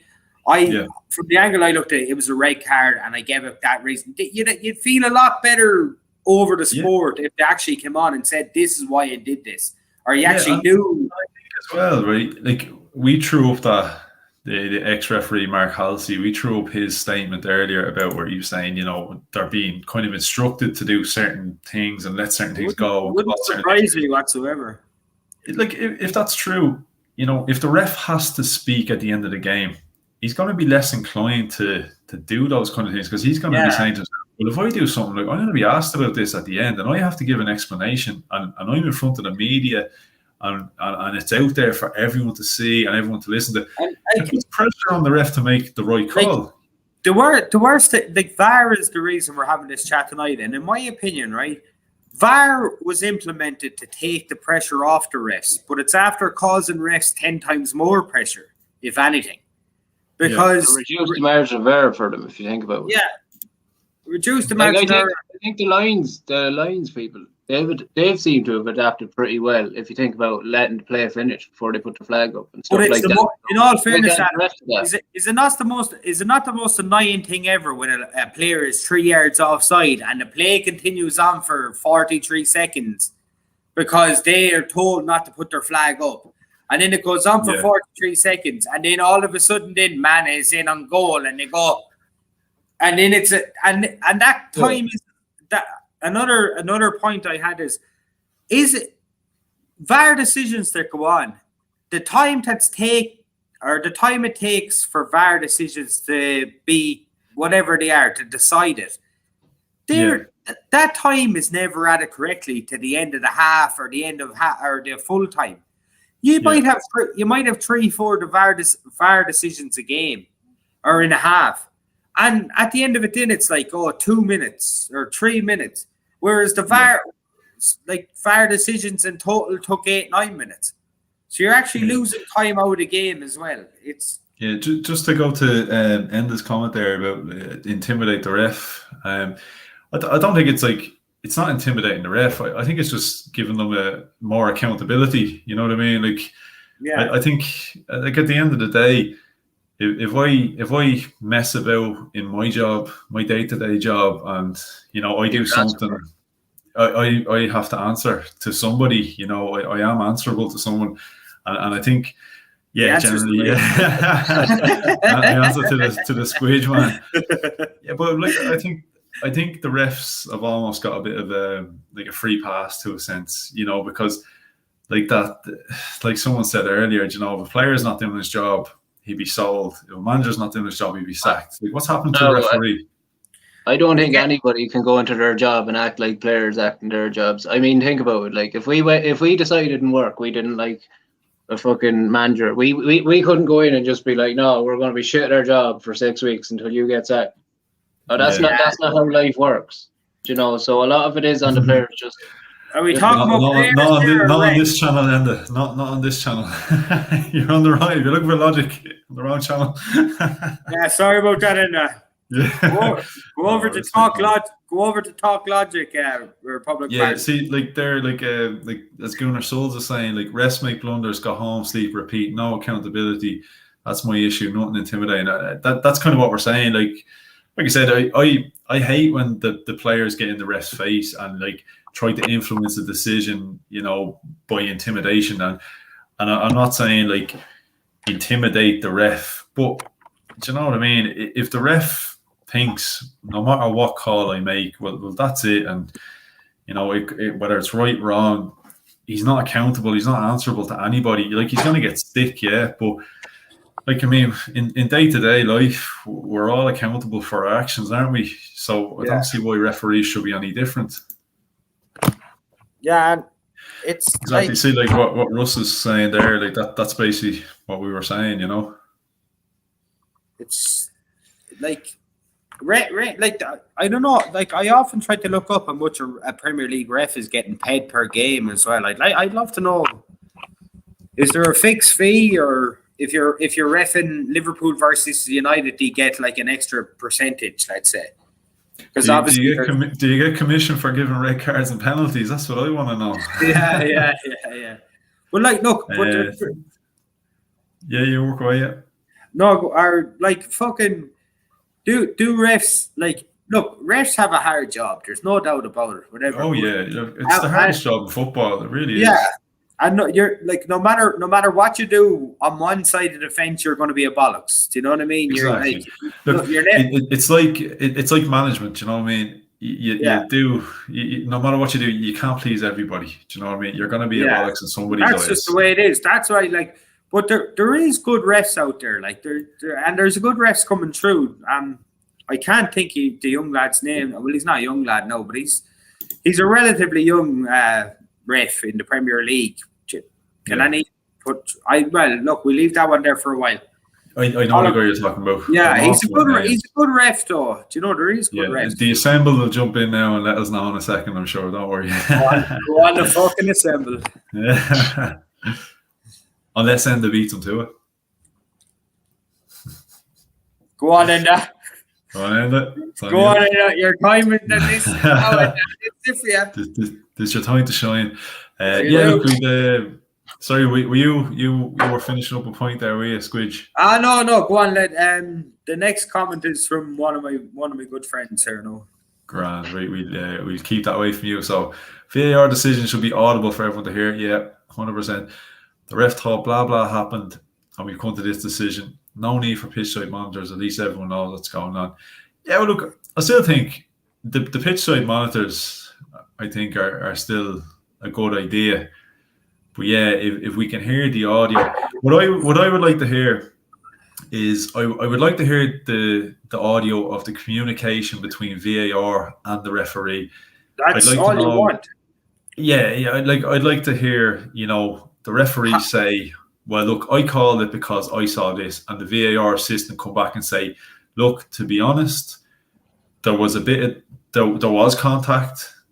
But you know what? I'd recommend you go to the monitor. Yeah. It's too hard. You make the call. If it's just that, if it's the VAR official to the ref and you're able to hear what they're saying, it clears up so much for the supporter or for whoever's watching. Yeah. Because when you're left in limbo watching VAR and all of a sudden it just goes offside and you're like, how is that offside? You're saying to yourself, or how is he sent off, or how did this happen? And then you're talking about it for the next week. Whereas you see in rugby, my point at the start of the channel there tonight, I was talking about how do rugby get it so right, how do we get it so wrong? Yeah, rugby never seems to have a problem with this, and every game they have 2 or 3 TMOs, but you never hear the fans on about how the TMO got it wrong.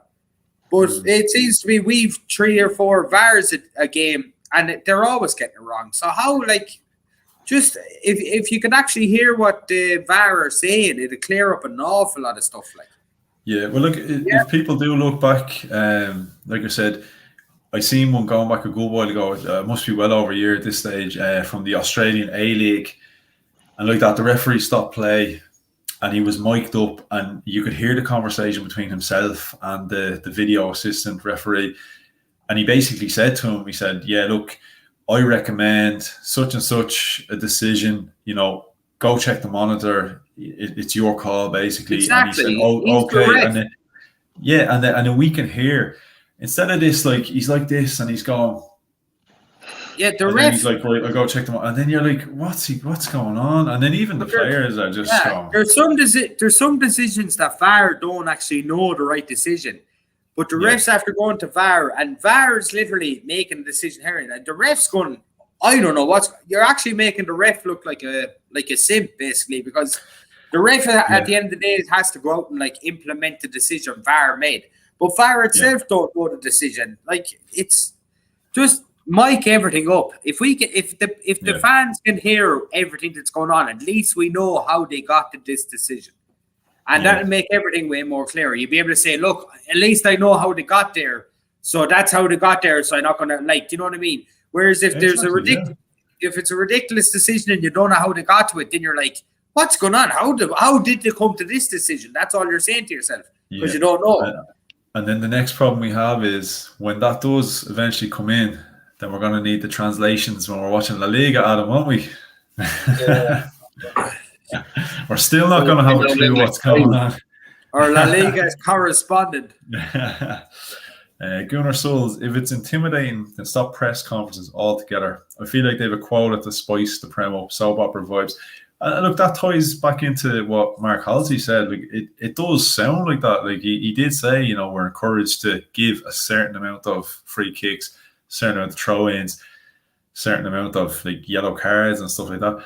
And like, I hate to bring this into it, and I could be way off, but like, there's a lot of gambling and stuff going on here. Do you know what I mean? There's money to be made.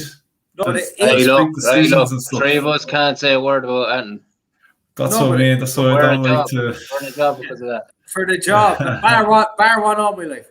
But Anto, that question, if it's intimidating, then stop the press conference altogether. That like you can't stop the press conferences. Press conferences are a big part of the game. Like, yeah, do you know what I mean? It's not like it shouldn't be stop the press conference. Stop what's causing the interruption to the press conferences. The manager, I think what Gunnar Solskjaer is basically saying, like, if it's intimidation, then you should stop all the press conferences. Do you know what I mean? If the referee's not to sit in a press conference, why should a player and a manager have to? A manager is going to be accountable. Like, say, for example, last night. If a manager is accountable, a referee should be accountable. That's if you look at last night, for example, a couple of bad decisions, went against Mikel Arteta. Then he has to sit in front of the press and answer questions. He's accountable as to why his team lost. Yeah, and he has to himself and Nuno had to answer the questions based on the referee's decision. But Do you know what I mean? Then again, if you're looking at it from another point of view, Anto, you can say, well, Mikel Arteta is on 80,000, 100,000 a week. Your man, the ref, is on 2,000 per game. Do you know what I mean? So, like, should he have to go and do the press conferences? Like, if you put me on 100,000 a game, I'll go out and do whatever press conference you want, like, or whatever. But look, at the end of the day, this is what you sign up for. You know yourself. You should know what the job entails when you take it on. Exactly. I suppose. Yeah. Like, I don't see, like, if you're reffing a game when the fans are back in the stadium, if you're reffing at the Emirates in front of 60,000 people. In Old Trafford, I think it's 80,000, whatever the capacity. You're in front of these people and you're making these decisions. So why not a press conference to explain what's going on? But even just build it in first of all, and let's say this week's games: West Brom versus Southampton is going to be press conference. Burnley, Man United, and Chelsea, Brighton, and see how it goes. It's not like. And just the rest come in and say, and all the big decisions in the game, you're just saying, why did this happen? They say, look, I seen her foot raised, or I seen a handball, and that's why you gave it. And at least the fans will know then that's why they gave it. It made it's not a big deal, and it makes everything way clearer. Like it's. Yeah. I guess the other side of it, right, playing devil's advocate here, because obviously I would rather that there was press conferences and people were accountable. I guess the flip side of it. If the ref knows by the end of the game he's going to be questioned on the decisions he made, would he be less accountable, or would he be less likely maybe to give a big decision because he knows then, shit, I've got to explain why I gave this, and it's easier to. Look, there's a ref doing a press conference. Like, to me, that's pretty fucking pointless. Just because I'm not going to watch that. Like, I'm never going to watch that. Yeah.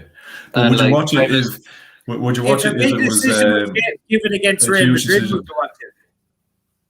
You'd like to know. You'd like to know what was going through the ref's mind. Realistically, we're getting the big decisions. Like. Yeah. Okay. Look, say Burnley are playing Brighton tonight, for example. There's a big call like that. I don't give a shit about what the ref has to say. Unless, I imagine that decision influences. But what does it cost when the reporters are there interviewing all the players anyway? You get 5 minutes of the ref's time, What if you like 8 teams up in an accumulator and you're waiting on Burnley against Brighton, and then Brighton gets this fucking seriously dubious decision to bring it back to 1-1 in the 93rd minute.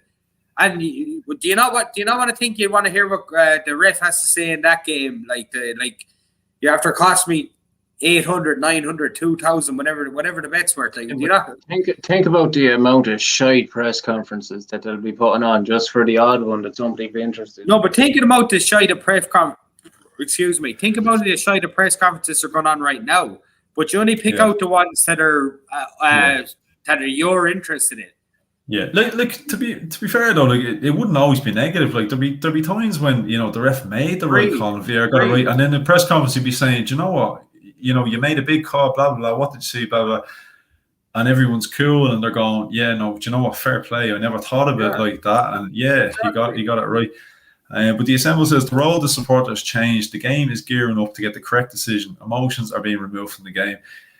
Yeah, it's hard to let your emotions go though, isn't it? When like even me yesterday, when Bukayo Saka put that ball in the net, man, I lost my shit. I got up, I was jumping around, I fucking spilling drink everywhere, I dancing around, and Bukayo fucking blood glass, like all this shit, and then 2 seconds later it's like VAR, and I go, bollocks, and I'd already put up on Twitter, Bukayo Saka, and then I find out he's offside, and I go, My very first point being on here tonight, Anto, was you can't celebrate a goal anymore.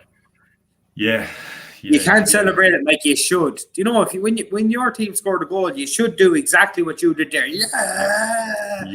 Anymore now you're like you're wait. Yeah, and it's not right. With us having the bookmaking background, like. That's one of the first things I was saying when all the VAR stuff came in. I was saying, you imagine lads waiting on one team with their accumulator and they get a last minute goal and they're dancing around going, I got hundreds, and then suddenly you're going to collect. Because I'd seen it happen. Fella gave me a docket and I go, nothing off that, man. You go, what you mean? They scored 95th minute, and then you look it up. Sorry, lad, VAR disallowed, and you go, what? My brother has a pub in Bandaslow. I'm not trying to advertise here, but Joe's Bar Bandaslow. Give a plug, yeah. Joe's Bar Bandaslow. Do you know what? I actually heard isn't that the best pub in Ballinasloe? Doesn't that have the best pint in Ballinasloe, that place? It has the best pint and the best barman in Ballinasloe. We do this. You pick 5 goal scorers to score first each game week. And if you get them up, you win the pot, and it's a $5 week, and like it's built up there now. Right now, it's over 2,500, 2,800, something like that. Right now, but a couple of weeks ago or a couple of months ago, a lad he had it won.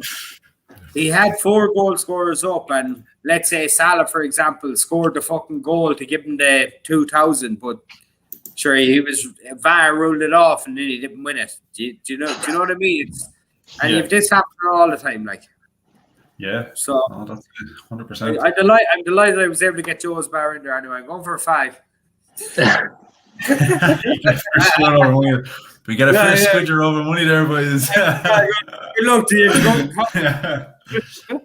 Oh, love it. I want to give a shout out to Daniel, Blind Owner. How's things, man?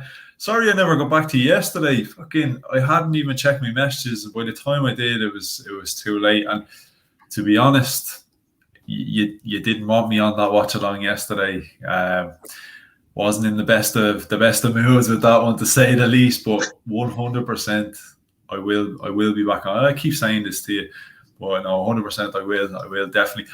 If anybody hasn't already, check out Dan, the Blind Gooner. Really, really good stuff over there on his channel. So definitely check him out, like, subscribe.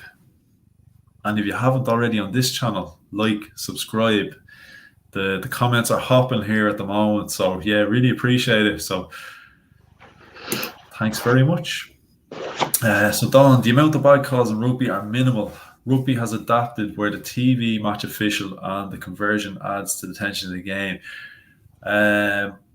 Rugby is a little bit out of my expertise. I wouldn't have clue either, to be honest with you. I don't think you could even count football in my area of expertise, to be totally honest.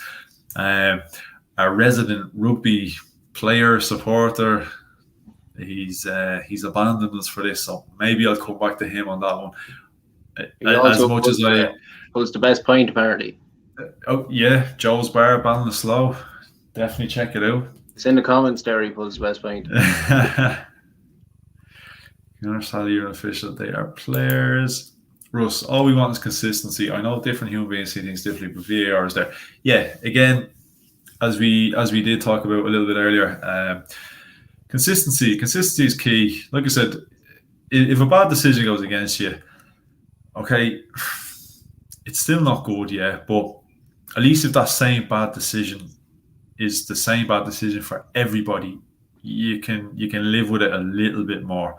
You'll still say it's a bullshit rule, you'll still say it's a bad decision, but at least if my team gets hard done by the same bad decision your team gets done by, level playing field. VAR is there. Yeah, and see, this is the problem. I guess this is the argument against VAR. Everybody does see something differently. So VAR cannot, you know what I mean, Adam? VAR can't get it. He can't get it right because I see something different to what you see. Do you know what I mean? We have different perspectives.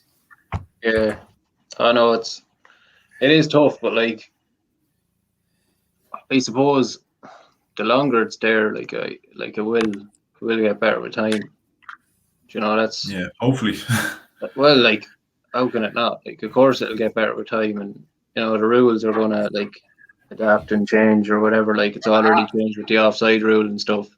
As long as all the decisions are like fairly consistent, well then, like, have you seen a change in La Liga? Like, did you see when it first came in La Liga? Did you see like a lot of bad calls that you don't see as often now? Like, has it improved? Well, like some decisions, like, yeah, like, you know, kind of the more you'd see looking at it, you kind of agree with them or whatever. Like, that's just me watching them. And then sometimes as well, like, I know, like, I just expected to be a bit more contact needed for penalties and stuff. Like, a lot of the penalties every team get, like Madrid included, like, are pretty soft sometimes, like, you know. And like, you know, nothing's going to be perfect. Like, the refs weren't perfect anyway. What did you make of that one last night? I can see why it's given as a penalty because Martial's running through in the goal. You can clearly see that Bednarek's moving out of the way not to make contact with him. So, in my opinion, it's a penalty, but don't send the man off then. Like, why you send the man off for? He's clearly Did you hear the part afterward? Bednarek was going down the tunnel and he turned around and he said to somebody, he said, Martial said it wasn't a foul. Now, whether he said it to the ref, I don't know. But there's a good chance it wasn't a foul. Like it's minimal contact, as we were talking about earlier, right? But it's minimal. But this contact. is the problem. It's minimal contact, but it is contact, and I think this is the problem. But it's minimal contact that's stopping Martial from basically scoring a goal. So therefore, it's a penalty. Like, it's so hard to call these decisions because, like, I don't you look at Bednarek's right foot there. It's like literally touching off, but it contacts Martial. Martial is going to go over because if he doesn't go over, it's not going to be a penalty. Martial's running through on goal to score maybe a certain goal, you can nearly say. So in my opinion, it's definitely a penalty, but no way is it a red card. You can't be given a red card for someone who's trying to pull out of the way, make a minimal contact with someone. Like look, at least it's consistent. I know, but you make common sense has to come into it. It has to. If you're not going to bring common sense into it, you might as well forget about it. Because, like, some lads are getting sent off and they don't even know why they get sent off. Or, like, now there's some lads who go out and, like, they do a dirty challenge and they're doing something that they know they're doing and you get sent off. No way. You can clearly see Bednarek is trying to pull out of the way there. He does click Martial. Martial's going through in goal. He's probably going to score. It is a penalty because he clips him. But you cannot turn around and give Bednarek a red card and give him a yellow card. Everyone's happy. No United fan, no United player would have been unhappy with Bednarek getting a yellow card right there, because they know that he didn't. It's not studs down the back of the leg. It's not. Do you know what I mean? He clipped him on the way going through for a goal. Give me a yellow card. Everyone's happy. No one's going to be talking about it. The fact that they gave him the red card now, everyone's talking about it. That's Do you know what? he was ruthless last night, wasn't he? Like the decisions he was given, like you know, you see in games sometimes, and you know, in fairness, I'm guilty of this. I've seen a few times where I'm saying, look, team is 6-0 down, you give a decision like that, or you send the guy off, you give a penalty late in the game, and you're going, and you see it not given because the referee is lenient. He almost takes a bit of pity, and I'm saying, do you know what though? In fairness, a foul is a foul regardless of the scoreline. I prefer to give it, if it is a penalty, let's say a team is 8-0 down. If it is a penalty, I prefer to see the ref give the penalty. Keep it consistent. If it's a penalty, it's a penalty. Exactly. At the end of the day. As I said earlier, every decision warrants its own merits. It's living on the here and now. It doesn't matter if it's 10-0, 40-0. It's about what happened here and now. If it was a penalty, it's a penalty, and that's it. And that's the way it should be, in my opinion, anyway. Yeah. Look, there's one there, Bez. Some people are saying Mike Dean gave a red to be consistent with Louise. Lads, I'll let you take that one. I'm going for my toilet break, and I'll be back.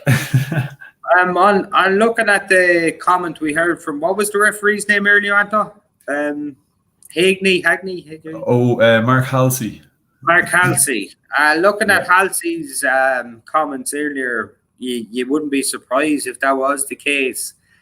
I don't know, do refs talk to each other? Obviously, there's a bit of a click going around amongst the refs, but I can't see how the ref would give the decision in one game just to affect, or just because it happened in another game.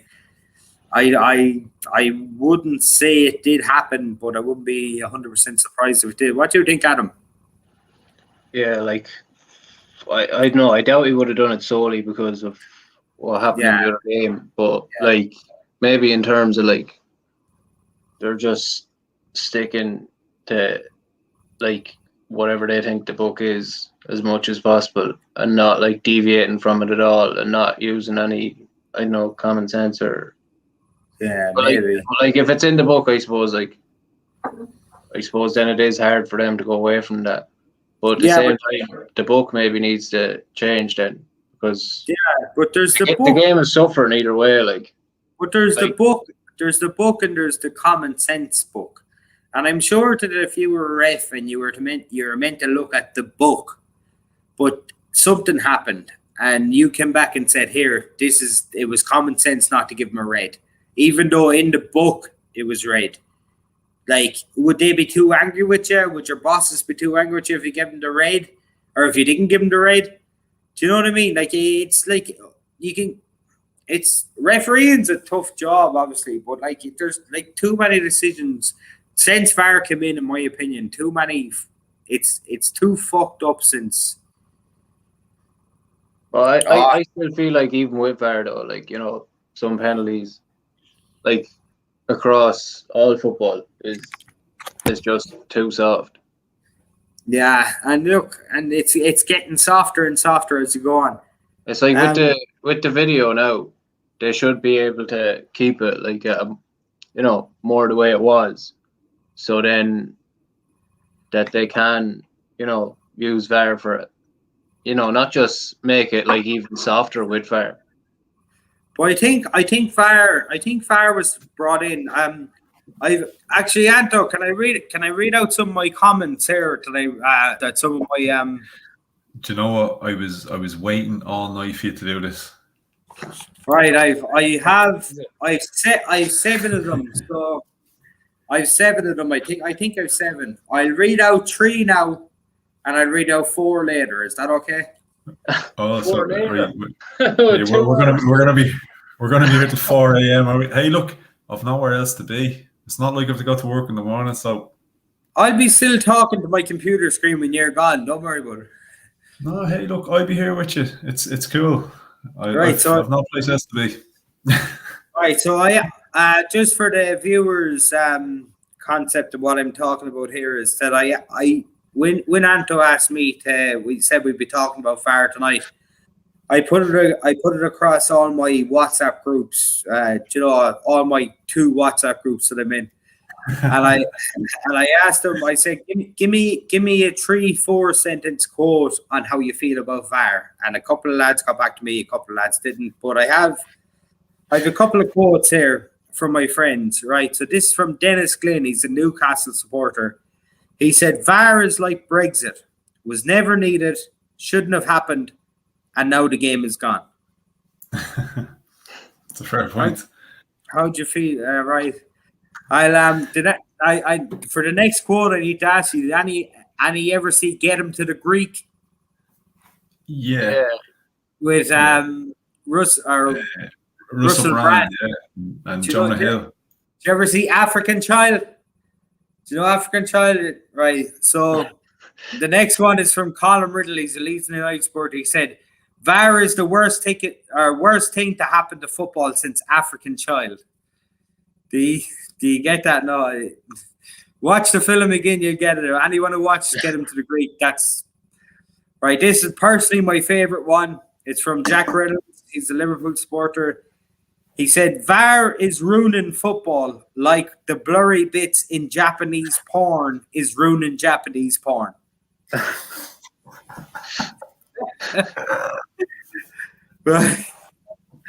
Right, so we'll put the quotes aside there for a while. Oh my God, he's not wrong. Not wrong, no. I don't know. Like I used to enjoy football more. Like than just everything about it's kind of changing a little gradually year by year. My brother's at Liverpool. I just have to get headphones. These have to die on me. I'll be back in 2 seconds. Oh, brother. Adam, my brother's a Liverpool season ticket holder. He's like mad into Liverpool. He tattoos all on his back. Stephen Gerrard in the middle and all that. He's mad Liverpool supporter. And like up on his Facebook page the other night, a lad asked him, do you prefer football 15 years ago or football now? And about 150, 200 comments on the page, and everyone's saying football 15 years ago. Like, just like VAR is everything. Did you have any more of those quotes? I have another few here if you want to hear them. Yeah, you might as well. Right. If Carlsberg made VAR, it would probably be still a complete load of shite.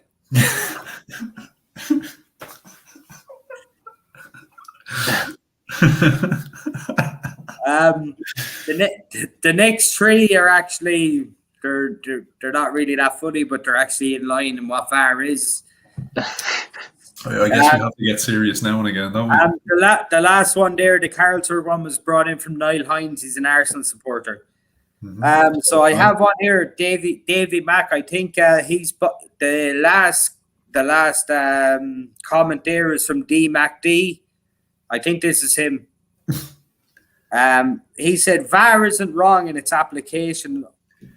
VAR isn't wrong. It's the application of VAR that is wrong. Not blowing up for obvious offsides is the worst ever. An armpit offside is the worst ever. The line should be thicker, and they should draw the line thicker. And if you can't tell if it's on or off, the advantage should go to the attacker. Yeah, it's like they do it different in the Eredivisie, don't they? Yeah, they have like the two lines. Like comes back to like it's supposed to be the best league in the world, the biggest brand. It shouldn't be the league with the most mistakes. Like it should be the one that you roll it out when it's ready. Like it shouldn't be this hard. They shouldn't be getting this wrong. No. Every single game of the Premiership now, after it, everyone's talking about VAR. Yeah. 90% of them. It's gone ridiculous at this stage. You know what I mean? Yeah. It's almost like they were so eager to roll it out that they rolled it out before it was ready. Yeah. We know all about that in our line of work, like, do you know what I mean? How much planning does a video take? Huh? How much planning does a video camera take? Yeah, but it's just like I said, the rules shouldn't still be changing. Like it should have came in with a set of rules ready to go. You shouldn't be still changing the rules. When it started off, there was a certain amount of rules. Then it came in, there was the handball rule. Then it came in, there was the up the arm rule. You're like, can I read out one more, which is a personal favorite of mine? You go ahead. This is actually like this kind of, it signifies VAR to me, and I actually think this lad is right. It's Colin Finner and his Leeds United supporter. It said VAR was brought in to stop handballs like Thierry Henry's, not stop armpits like Danny Ings. Yes. Yeah. And that one hurt too, does it? There you go. Yeah. No, that's the truth though. Like I said, we want, like, I personally, I don't want VAR for the clear and obvious. I want it for the, sorry, I rephrase that. I want it for the clear and obvious that the referee missed. I don't want it for the most minuscule. Yeah. He's off by a toenail. Like, I'm not interested in that. David McGoldrick's first goal in, I don't know, many games. He scored against Spurs, and it was ruled offside because out on the right, your man's toenail, about this much, might have been offside. And you're just like, that's not what we're here for. This is not what we should be here for. Like, it's no, definitely not. If first time watching, by the way, enjoy. Bez, who's Bez, Santo? Bez, big up Bez. Welcome to the stream. Thanks for checking us out. You'll get to know. Oh, you have it there, Anto. Good man. I'm somewhat on the ball in some senses this evening. Yeah, but look at that. Like, that's. Now, to me, that looks like Eric Dyer is the one playing him on side. Like, to me, no, that's what it looks like to the naked eye, anyway. Yeah, but to me, the words for VAR was clear and obvious. That's not clear and obvious. So therefore, let it go. Let you know what I mean? Yeah. Look, if it has to come down to the smallest like millimeter, it should still count as onside. You know what I mean? Yeah, exactly. I don't think it's like you can't get that technical. You really can't. But they're ruining if they're getting that technical. They're actually like, why are you bringing this into it? Like, just keep the clear shit, and then everyone will actually love you for it. It's too much. It really is. It's just too much. And like I said, that's what's turned people against it. Like, we want it for, like, say, I don't know if you remember United against Arsenal last season. I think it was Old Trafford. We drew 1-1, and Aubameyang's goal. He was onside by yards, and the referee called it for offside. They went back to VAR and they saw he's clearly onside, so he got awarded the goal. That sort of stuff, when the referee just makes complete balls of it, that's when you want VAR to step in. Not when it's like that on screen. Like, that's, like, in my eyes, it's like he's onside. Do you know what I mean? That, like, to me, that's onside. Whatever decision VAR makes, so there shouldn't be a big debate about it either way. Because then the decision isn't clear and obvious. If there's still a debate either side. Yeah, exactly. But that decision right there shouldn't be left up to VAR. Like, obviously, you're not going to satisfy everybody.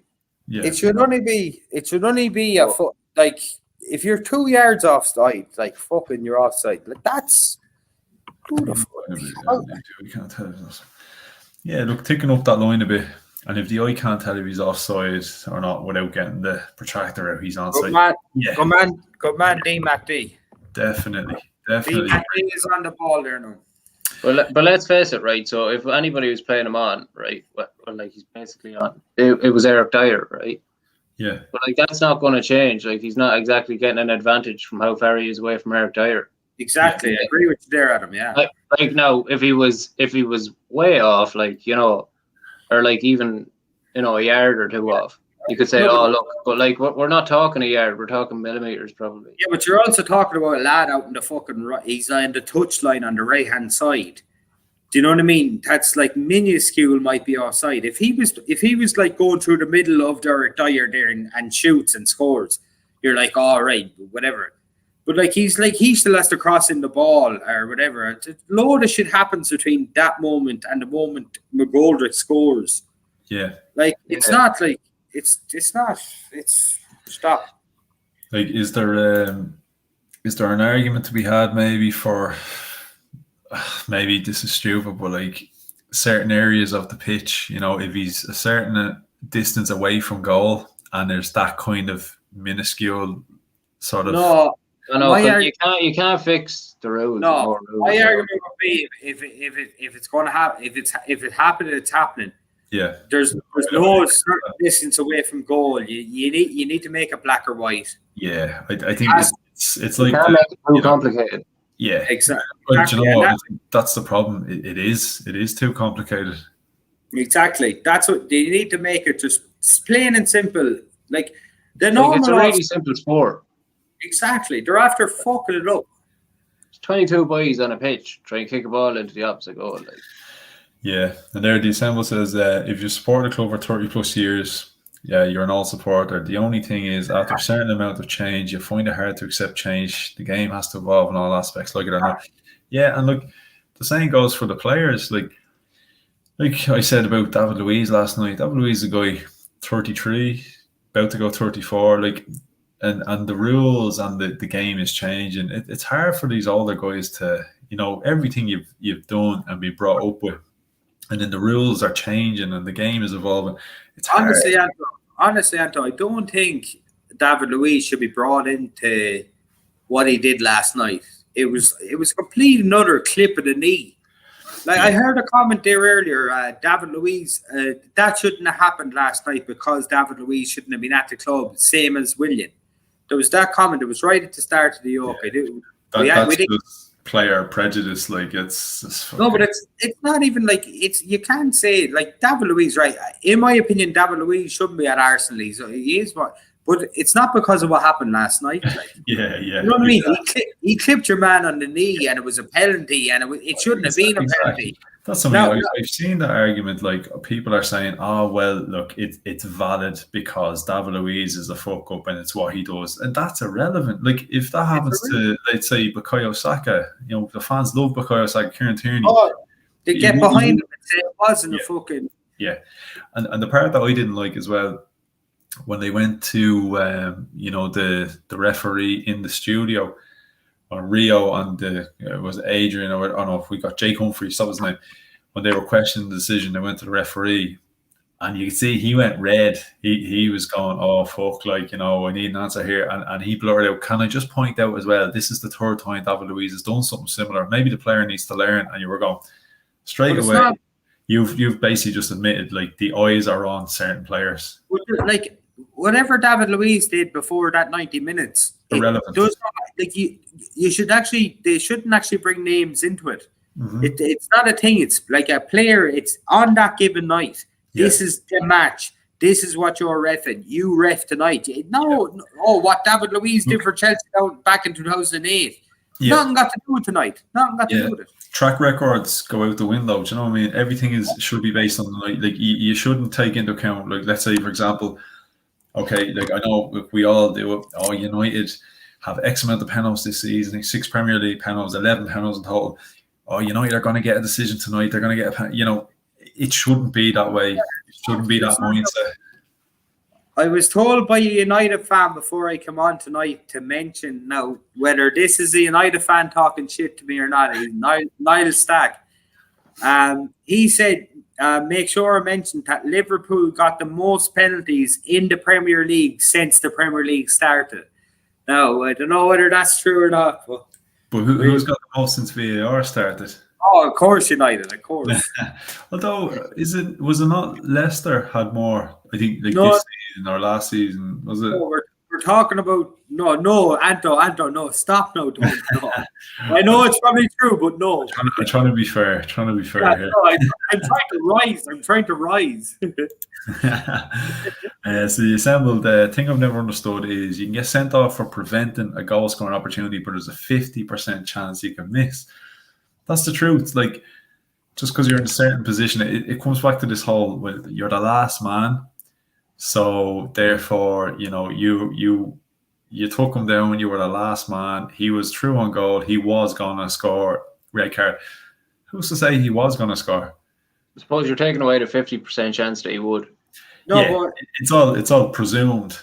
I'd like to go back to Adam's comment right at the start of the yoke, is that let's say it was a goal scoring chance and you dived, and let's say the ref didn't believe you and you got held on, but the ref doesn't even give you yellow or red or whatever. Yeah. But if you're in a goal scoring chance and you clip a lad, then you get sent off and it's a penalty. It's complete, like, you know, it's not fair on. It's fucked up both sides of it, like. Yeah. You get me? Again, it's perspective. A lot of it's perspective, and like I said, that's why. Like I said, the idea of VAR is fine. That's one thing, but I don't think it can work. Like there's no way to get a decision 100% correct. And only way VAR can go back to human error. I'd actually rather go back to human error. I way prefer to go back to what we were at, because at least we know where we stand. At least we're able to see it and make our own decision about it. Yeah, but I think the only thing is now we've got VAR. We're invested in it now. I can't see it going anywhere. That's the thing. But like, I don't think getting rid of it altogether is the answer either. Maybe. No, definitely not. Because think about how much people give out for VAR. Yeah, well, like the thing is, you get rid of it in the morning, and then the first awful call, people are going to go, well, why did you get rid of VAR? Like VAR, you've seen that, you know. No, but I'd like to have this discussion pretending VAR never existed. Yeah. Before VAR, we were on about, like, let's say before VAR never existed. Like, yes, we had. But people have way more crack talking about that shit that happened at the weekend. You know what I mean? Well, whereas now, it's just. Do you know what? I only watched the video earlier, and it was United against Arsenal, Old Trafford, and I remember it was a kind of game that was famous for. Remember Jose Antonio Reyes? He got absolutely booted around the park that day. Gary Neville and all that. And I was watching, now this was way before VAR, and I was watching the highlights of that, and like there was about 6, 7, 8 tackles that, you know, nowadays with VAR, they were red cards, and there was barely even free kicks given. There was no bookings, nothing.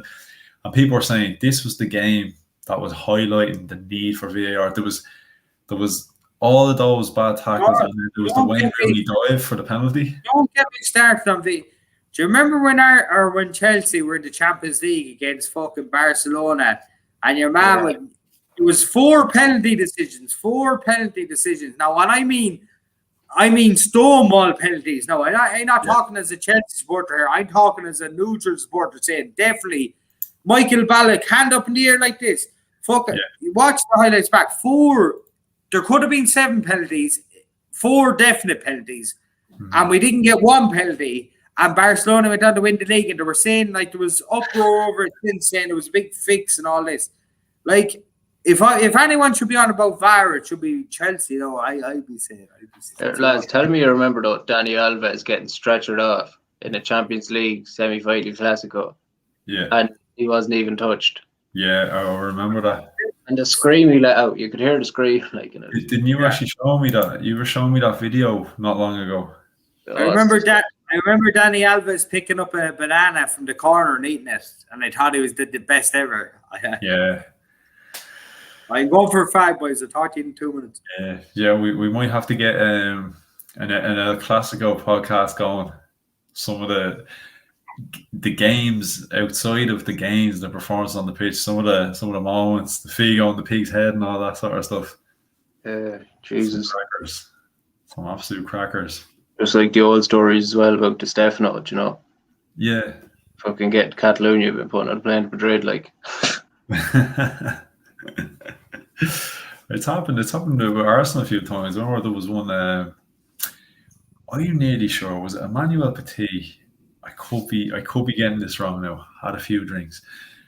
I think it might have been Emmanuel Petit who showed up to sign for Spurs, and then Arsenal got wind of it, and then got him a taxi down to Highbury, and we signed him. Nearly sure it was him. It could be someone else altogether. And I think something happened with Liverpool as well, and there was a United player. As soon as Alex Ferguson found out he was on his way to Liverpool for a medical, he was on the phone. I was like, no, get him down here now. Ferguson done something like that with Shearer, no? Sure. Yeah. I think the player I'm thinking of, I'm not sure, was it Barthez? Something like that. If he had a chance, he'd probably be sending him back the other way. Yeah, let's see. The Assembled says the rules are clear as mud. VAR has been brought in to help clear up the grey areas of the game to make it fair. Yeah, that's what it's been brought in for. Yeah, I don't know. Has it been a success? I don't believe so. But like I was saying, look, whether we like it or not, we're stuck with it for the foreseeable future. You know, it's. I don't think it's going. No, there's not a chance. They've invested too much time, effort, and it's one of those things. I don't think they can admit defeat with this. You know, they've brought it in, and I think it'd be the real uproar. Now imagine this thing coming in, and then out of nowhere, then it's like, no, it's not working. Scrap it. You know what drives me mad as well about it? In certain competitions, the FA Cup, for example, they obviously don't have it in lower league stadiums. It's not fair to play the same competition and different games will have different rules. But as far as I'm aware, like the rules in Premier League and La Liga, Serie A, Bundesliga, they're all slightly different now. So if they play Champions League ties, yeah, but it's obviously like the La Liga interpretation of handball is different to the in defensive play. Yeah. There's a few squidge. What's this now? Here's the assemble for you. My legend, my Squidger now. You know what Arsenal fans watch season in, season out. Yeah, look, Arsenal fans, I said it on the very end of the last time I was on this, I said I'd hate to be an Arsenal fan. It's not because of the Arsenal-Chelsea thing. I'd like to consider myself like fairly non-biased. Like when I'm watching a game, I watch it. If a challenge goes in, I like to call it as clean as I can. Mm-hmm. And I said it to you, Anto. I said I'd hate to be an Arsenal supporter from what you go through. Do you know what I mean? And it's not a Chelsea Arsenal thing. It's like just an Arsenal thing. Mm-hmm. I'd hate to be an Arsenal supporter. You're like fucking signing David Luiz off Chelsea. I could only picture what it was like from the other side. The same with Willian, but also not even just like since Wenger left, even before Wenger, I can imagine like it's like you get built up and you get built up every year. Now you have won fair play to FA Cups and here and there, but Arsenal like, if I can put it this way, like when Wenger came in, Wenger's probably the second greatest manager I've ever seen after Alex Ferguson. I think everyone would agree on that now. We put Alex Ferguson first. If we're being unbiased, we put Alex Ferguson first. Yeah. And I hate United. There's no tough about it here now. If you're going to be, well, I think look, if you take into consideration with Wenger probably overstaying his welcome by a couple of years, I think that's he sort of damaged legacy. Wenger deserved that stay. Do you know what I mean? That should have been the least. Like fucking. I think that was a fair change more than that. Well, I think it kind of comes down to it's like the debate we sort of had about Mourinho the other night. I think the player changed, the game changed, the manager has to change as well, and I think Wenger failed to adapt to the modern game. There's a big difference. There's a big difference between having Mourinho for 2 or 3 years and having Arsene Wenger come into a club that, as you said the other night, was full of alcoholics, full of fucking this, full of fucking that. Yeah. And absolutely, completely changed the whole lot of the game. Got you your new stadium. You don't know how much do you own your new stadium? I wouldn't say a cent. It's paid for. Exactly. Got you your new stadium. Arsene Wenger left Arsenal in the best shape any manager could hope for, other than he was getting the results on the pitch. But you're talking about that from win ye leagues, win ye FA Cups, down to here. He left the club, I guess, in maybe not the squad, but the club itself was obviously I thought Arsene Wenger myself got a very bad send off from the Arsenal supporters from what he deserved. Yeah, you know, there was a lot of banners up saying what he should have done was when he got his last FA Cup, he should have walked after that. Yeah, and look, that's me and you saying this, but Arsene Wenger, being the professional, being the perfectionist that he is, he I'd like to give Arsene Wenger the benefit of the doubt and say if he thought he could do a better job, then you let him at it. Yeah.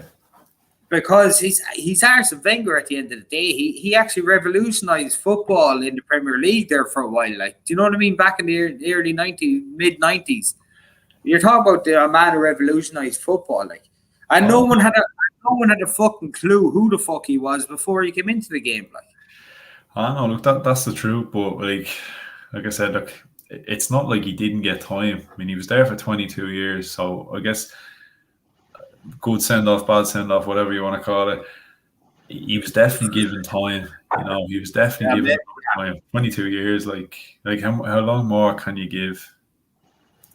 But you know, that's a whole different debate. That's another 3-hour-long show. Right, I'll meet you in a while. I know. I understand the time given and stuff like that, but I thought the Arsenal fans are a little bit harsh on Wenger at that time. Yeah, of course, yeah. You're talking about your greatest manager of all time. And then this is the thing, though, yeah. Like, sometimes, like, Wenger created a bit of a monster because he took a club that didn't have that ambition and he gave us that, you know what I mean? And he set the standard, and then when the standard dropped, you know, his success was his own downfall. That happens to good few managers. 100%. You know. But what I like to point out to Arsenal fans is it's like, and I'm sure every other Arsenal fan or every Arsenal fan on this channel knows, and I'd say every Arsenal fan across the board is, Wenger he wasn't only like what you seen on the sideline on a Saturday or Sunday. Yeah. I'd say Wenger literally, like, you never see that again. Wenger literally ran that club from top to bottom. Like, he, like, literally, like, and you'll never see that again. He was literally a one-man show for a club that brought him from here to here. And, like, you're never going to, like, literally, as I said at the start of my statement, like, after Sir Alex Ferguson, Arsene Wenger, greatest manager ever to manage in the Premier League. And you know what, though, like, the way the game's going, you'll never get them managers again. 20 years plus, you'll never get that again. Especially you know better than anybody, like, being a Chelsea fan, how ruthless it is nowadays. Yeah, of course, sure. Like Di Matteo, all Abramovich wanted was the Champions League. Di Matteo, an ex-Chelsea player, an ex-Chelsea legend, brought him the Champions League. 4 months later, sacked. Yeah. I'm going to say it here now, and this is going to be a bit of a wild one now, but I hope I'm right. Frank Lampard to manage Chelsea again. I don't know if he's going to win anything. I'm not going to put that out there. But Frank Lampard to manage Chelsea again down the line, maybe 6-7 years later. Come back to me. We'll have this chat again. Maybe star this comment, Anto, if you can, and we come back to it in 7-8 years. Don't worry, this is going to be on YouTube, man. I know, yeah, but we don't need to start. The assembled will remember. The assembled. The words are forever ingrained in history now. That's it. This could be one of these moments where you look back and go, "Hey, Squidge, remember that?" And we're all playing clips. Yeah. I'm so sorry. I was wrong. I can't see why not. Like, it's not like he's an old manager. Do you know what I mean? He's still technically only starting out. So exactly. Even if he had another 10 years of experience and he went off elsewhere and was successful, why not? Exactly, and that's why I think he will do it, because he's our greatest ever player. He's going to get any if he has any success, he'll be brought back. And and look, I'm obviously biased, but I'd be like, I did a good bit of research on Frank Lampard, and he's a really high IQ. He seems to know his fucking job, whatever. Now, obviously, I said it here in the last channel or the last thing we were on to. I actually thought it was time for Lampard to go, and simple for a reason, because I didn't think he should have been there in the first place. I honestly didn't. I said it. Almost like the Arteta kind of situation. Exactly. I like, but no, but like like I understand why you say it might be the Arteta way, but Arteta was under Pep, who's the great, like you could say, who's the greatest manager of all time, or who's one of them for the last how many years. So you can see why Arsenal hired Pep, but like the only reason Chelsea hired fucking Lampard because of what he did on the field. Because it couldn't be what he did for Derby, not getting them up over the championship. At least Lampard had that experience, though. Yeah, compared to Arteta, I'm sure Arteta wouldn't have minded having some experience going into it. Like, I know, but like I think what Lampard was like. Remember, I think I said this to you in the last one. Just given the fact that no other top level manager would have touched Chelsea with that transfer ban, so he was an easy appointment. Harry and Phone as well. And it was probably the right appointment for the no transfer ban and all that. And I think he's done a good job considering. Look, Adam, like I'm not saying he was the right man, but I think in the circumstance he didn't do himself.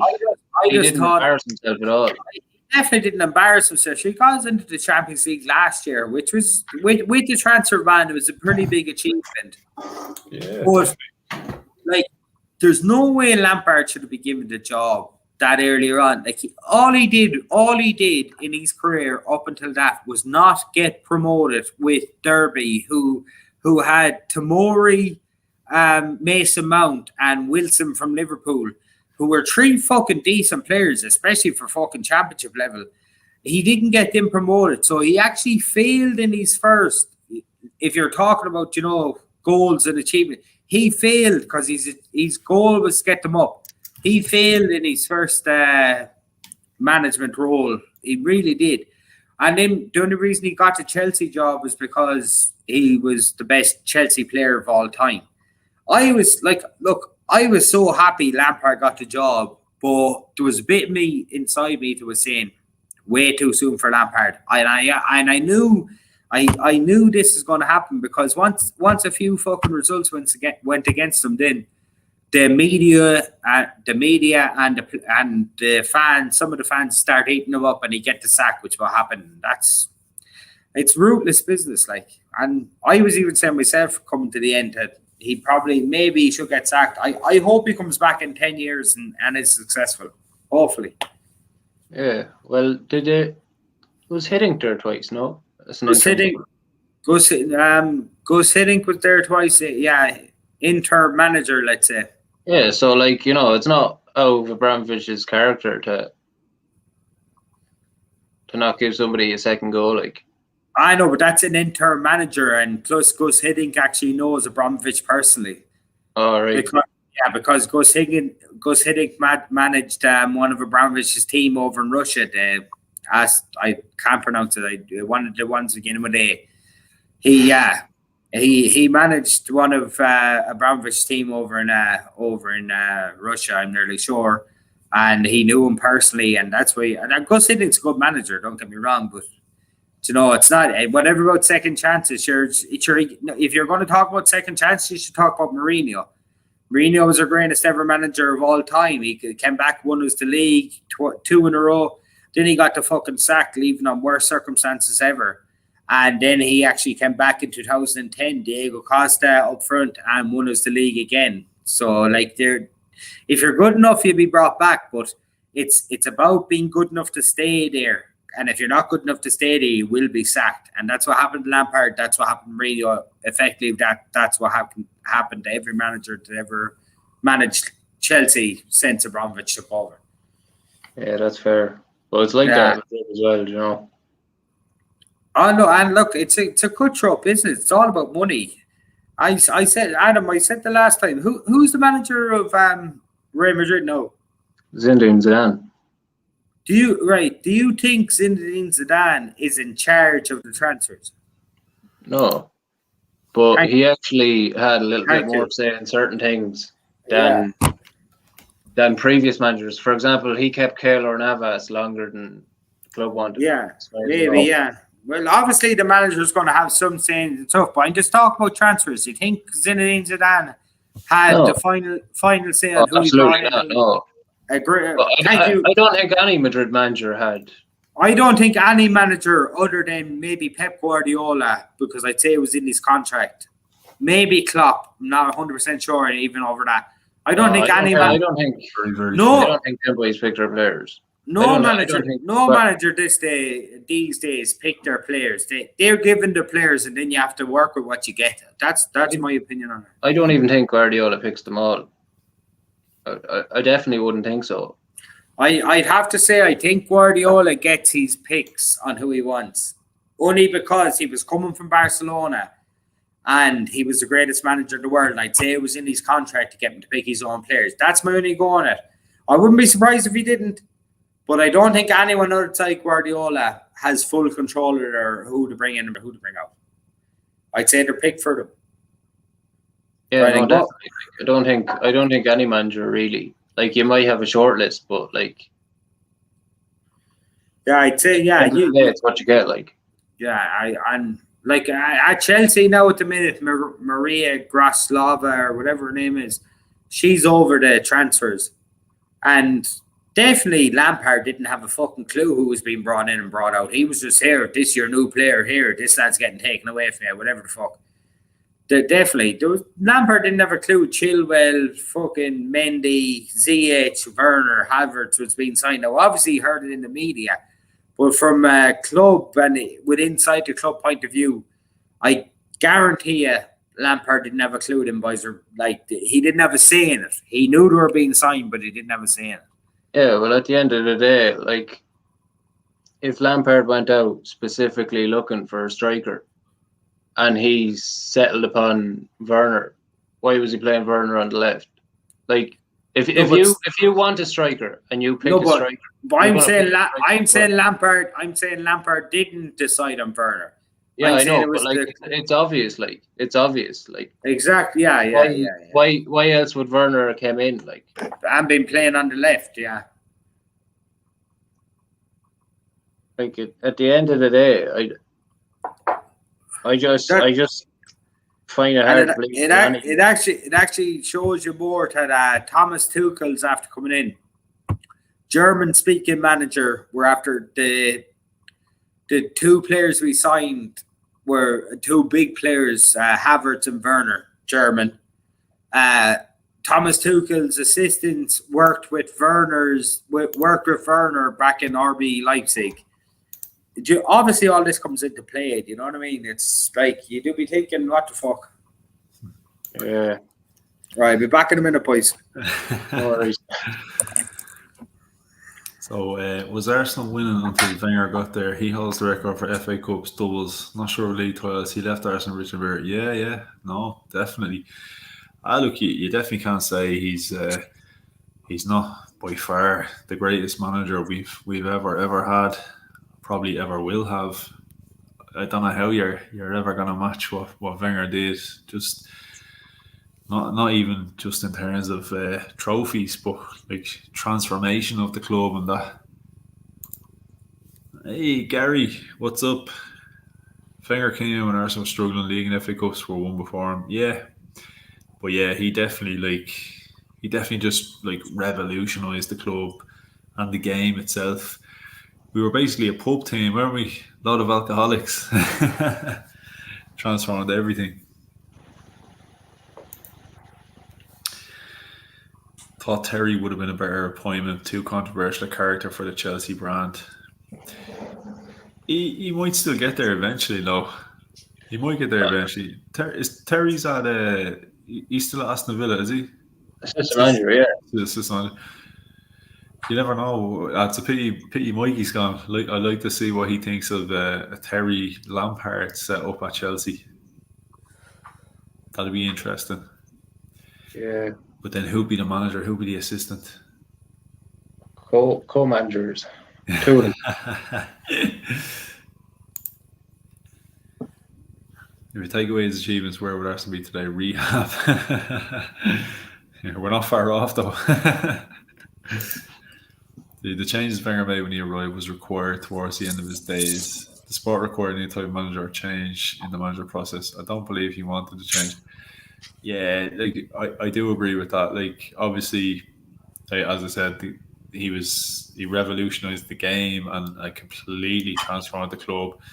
I just think the beginning of the end was the game changes. The Wenger was great with the older players, and I don't know, could Wenger keep up with today's players?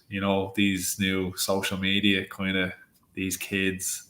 I don't think they have the same respect for a manager that Wenger used to get from his team. Hey, while you're there, Squidge. Yeah. Where are we? There's one there for you. I thought Terry would have been a better appointment, but he too controversial character. Terry's greatest Chelsea captain of all time, and he's doing his bit at Aston Villa there now. But no way would Terry being a better appointment than Frank. I don't think. Tell you the truth, Terry, greatest Chelsea player of all time, but on a personal level, you can't really respect the man because of what he do with Wayne Bridge and stuff like that. You know what I mean? Would players die from on the pitch over shit like that? You have to look at everything. I know as the assemble, I don't think Terry would have been a better appointment as Frank Lampard. I don't think players had enough respect for. Terry could be writing your wife like that's. Let's call a spade here. What about a Terry Lampard, one manager, one assistant manager? What about that kind of setup? Unless they're sharing the same wife. Ryan Giggs on the coaching staff. Yeah. Did any see that? Sorry for breaking up topic. Did any see the weirdest encounter you ever had with a United player? Or you ever had? And Rodri Giggs could up Ryan Giggs fucked my wife. Yeah, I only saw that earlier today, funny enough. Yeah. No, just getting back to the point, I don't think Terry would have been better than Lampard. He was a better, in some people's eyes, he was a better player on the pitch. He was our best captain. I think Lampard is a better player on the pitch. But if you're coming from coaching wise, I don't know if Terry'd make a good out and out first man or like manager. I think being where he is now at the minute, like the kind of second hand man, assistant coach at Aston Villa, like who's like, would you respect him if he was your? Obviously man to man, if he was talking to you and he showed you all these medals, you're gonna be like, Jesus fucking Christ, do you know? Yeah, well, there's a lot of different things. Great captain though, like outside of what he did off the pitch, like I guess. At the end of the day, they're paid for what he says. Yeah, but I think he's always going to command that respect. I just want to say here on the Arsenal channel, like in my opinion, John Terry is definitely, if you're having the fucking all-time greatest Premier League team of all time, John Terry is one of your centre backs. Whoever Sol Campbell. Whoever the fuck you want to have with him, you can have with him. But John Terry's definitely, you know what I mean? And I'd like to think that all Arsenal, all Man United, all whoever else, Liverpool, they like if you just see what that man did in the pitch, then you have to have him there. That's my opinion. He did it on the pitch. You can fuck as many ways you want, but as long as you do it on the pitch. Well, that's the thing. Like Ryan Giggs is probably going to get the spot on the left wing anyway, and look what he did. Yeah. So, what about next week, Anthony? We do a talk about how many your best fuck wife team. Well, hang on. Did Pardew do something like that to one of his players? He could be the manager. Who? No, Pardew. Did he? Pardew try? No. Was there not a manager in England or something that like fought one of his players over that? That apparently feat David Moyes' young one. That was a rumor now. As long as it wasn't Roy Hodgson's young one, because she'd probably be in her 60s. Yeah. Oh no, that's the one you want. Roy Hodgson's young one. Or Roy Hodgson's old one, you'd have to call her. Oh God, yeah, but that would be a bad show actually for a show. If we got a couple of people on, I'd say there'd be plenty of debate. Was it Courtois or De Bruyne? Which one? De Bruyne. De Bruyne Road, Courtois' girlfriend, wasn't it? Yeah. Girlfriend. Yeah, you're right there. Yeah, De Bruyne Road. Well, here that'd be good, Maxi right? Lopez and Icardi. Yeah. If we got a panel together of fans of different clubs. Sunners, Lucan and Henry. Who? Sunners. Played up front for Bolton back in the day, I think. I'm only messing out with this.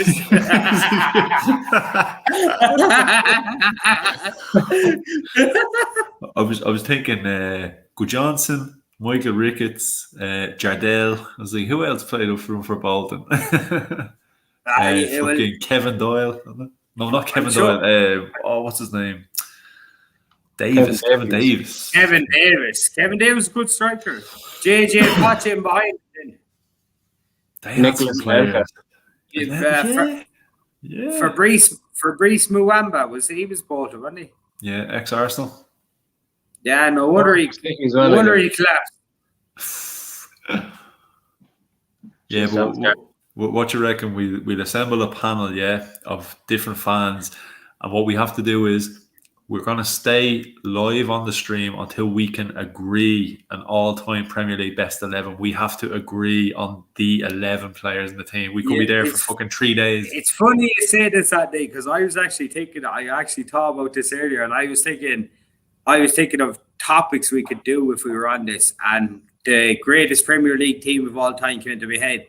Yeah. And my way of thinking about it was that each member puts 30 players to the panel. And now with them 30 players, we're obviously going to overlap with a lot of them. If you're talking about your Roy Keanes, your Steven Gerrard, your Thierry Rees, whatever, we're going to overlap with a lot of them. Yeah. So, you could actually break it down to a lot, and then you'd say each player or each pundit has 30 players. Oh, we're pundits. Nice. Pundits. Whatever the fuck we are. Yeah, I am Gary Neville.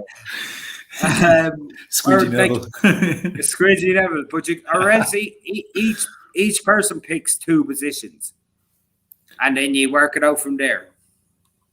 And the majority obviously has the final say. Yeah.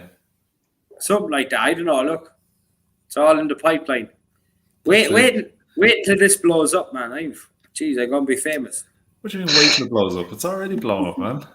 What many views did we last week? 108, 154. You. We're flying it. We are killing it. As long as we get our running aim this week is to get 155. But you know what? This is going to be Sky Sports Ireland. This is. Look, as long as the money goes through to my bank, I don't really mind. I can see yourself and Adam being a pure Richard Keys and fucking what's the Andy Gray? The two pure pigs. The two. So I've got the hairy hands. I'll be Richard Keys. Oh yeah, definitely Richard Keys. I can see Adam. If Adam shaved the head, though, he'd be pure Andy Gray. Here now. It's all a bit late. Oh, I love it. Andy Gray with an neck tattoo. Well, we crack into the questions. There's a bit of a debate going on here. Right. Get me. Gary and the assembled. Where are we? Okay. Being a top player, then return to manage or coach. It's difficult to replicate what was done as a player. Yeah, it's like look, Arsenal perspective. Tony Adams wasn't able to cut it as a manager. Henry he's not really been overly impressive as a manager. Arteta so far has probably been about the best of a bad bunch. Not saying he's bad, but I can't think of any other Arsenal players that have been successful in management. Patrick Vieira. Recently sacked. Yeah, but he's had a career. Yeah. No, not had much of one yet. We're talking about are we talking about a successful career here? As in, you can't really say Arteta's successful yet. No, exactly, and and as a Chelsea supporter, you couldn't say Frank Lampard was successful. Roy Keane. What Roy Keane did for Sunderland in that season should be considered successful. Oh yeah, because in that season, from where he took them from what he did, it was pretty remarkable. Now after that, then he didn't do much. He went on to manage assistant manager at Ireland, and he did his own job at who did he go to Ipswich? Yeah. He went on to Ipswich, and they didn't do too well or whatever. But assistant to Villa. If you're just for the record, while we're on it, 169 views on that video, Mikey. Just saying. This one. No, not this one. You mad thing. For fuck's sake! It's about 6.5 on this one. So my mother probably fell asleep. Arteta wasn't top Arsenal player. Yeah, well, look, that's it. Because I guess the same. Now, Adam, maybe you might correct me on this. Being a Spanish player, Guardiola was a very, very good player, but was he a top player? No, he wasn't. Or sorry. I know he was a good player. I was when young, when Guardiola was playing. Yeah. But that's what I mean. How many world class players become world class managers? Do you ever play Championship Manager? From what I kind of gathered, is Guardiola was kind of like the underappreciated one team. Yeah, him and even he just went about his business and he didn't do it. Yeah, he was a good player. He was. But he'd still always be starting week in, week out, and Yeah, but you have players like that. Yeah, never grab the limelight though. What's the chances? Ronaldo and Messi, they're not going to make good managers. Let's be fair. We already know if they go in. It's funny. The top players, they don't I can't think offhand a world class player that's made a world class manager. Can't think offhand. There's probably loads right now. I just can't think. Arsene Wenger was supposed to be an extremely average player. Big Sam. Sean Dyche played. Wasn't a top player. Definitely not a top manager. Who else have we got? Squidger fell asleep. What about again? You've the La Liga expertise. Oh, Nuno's not a bad manager, was he? Yeah, Zidane. Yeah, Zidane. Was Nuno a good goalkeeper? I don't even remember Nuno. Nuno was a substitute goalkeeper for the Portugal team. That's why I don't even remember him. When someone told me Nuno used to be a goalkeeper, and they said he played for Porto and that, I was thinking, I don't remember him. And then I was like, oh, maybe I do. And I get mixed up with, remember Hilario?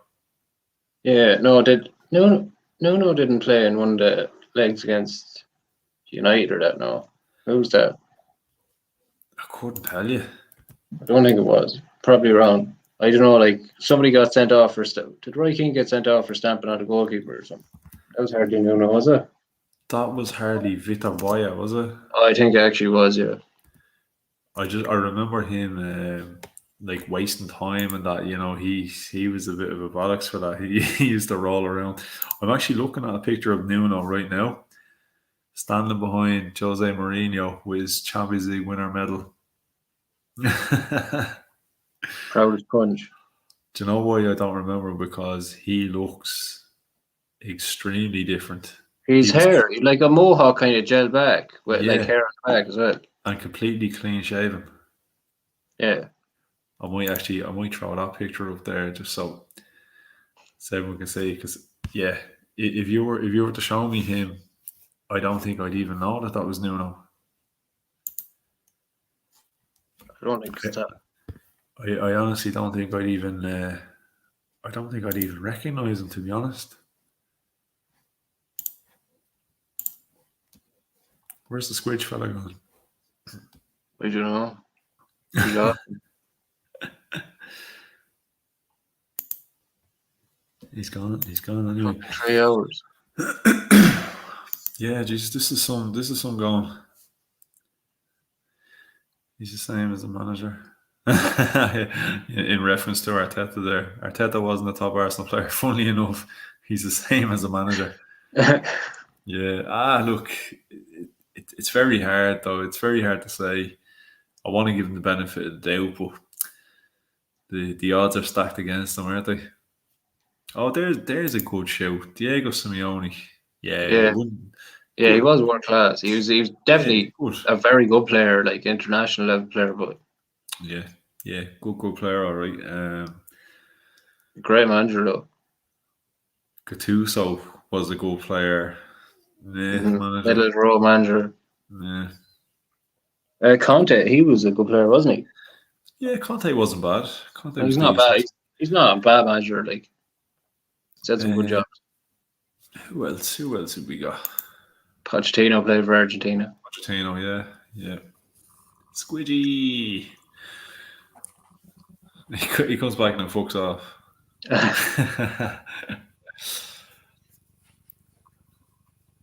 I'm trying to think Premier League managers.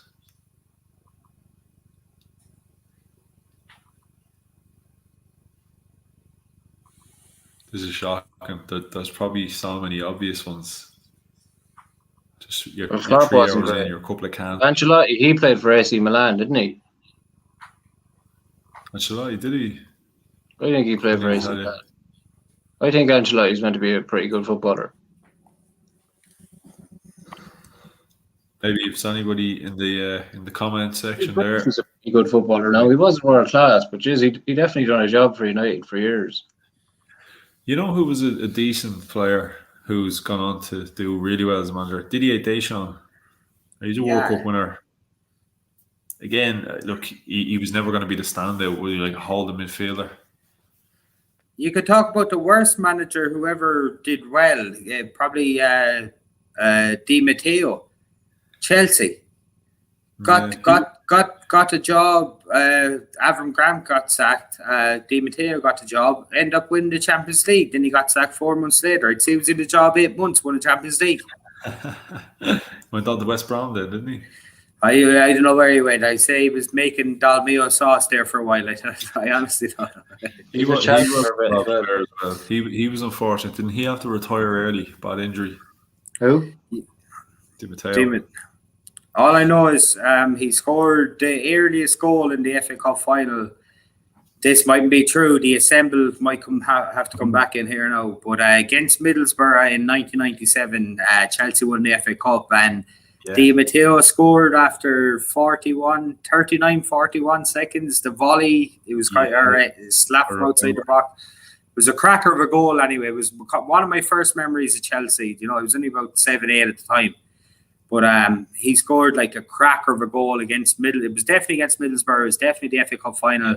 I think it was 39, 40, 41 seconds, something like that.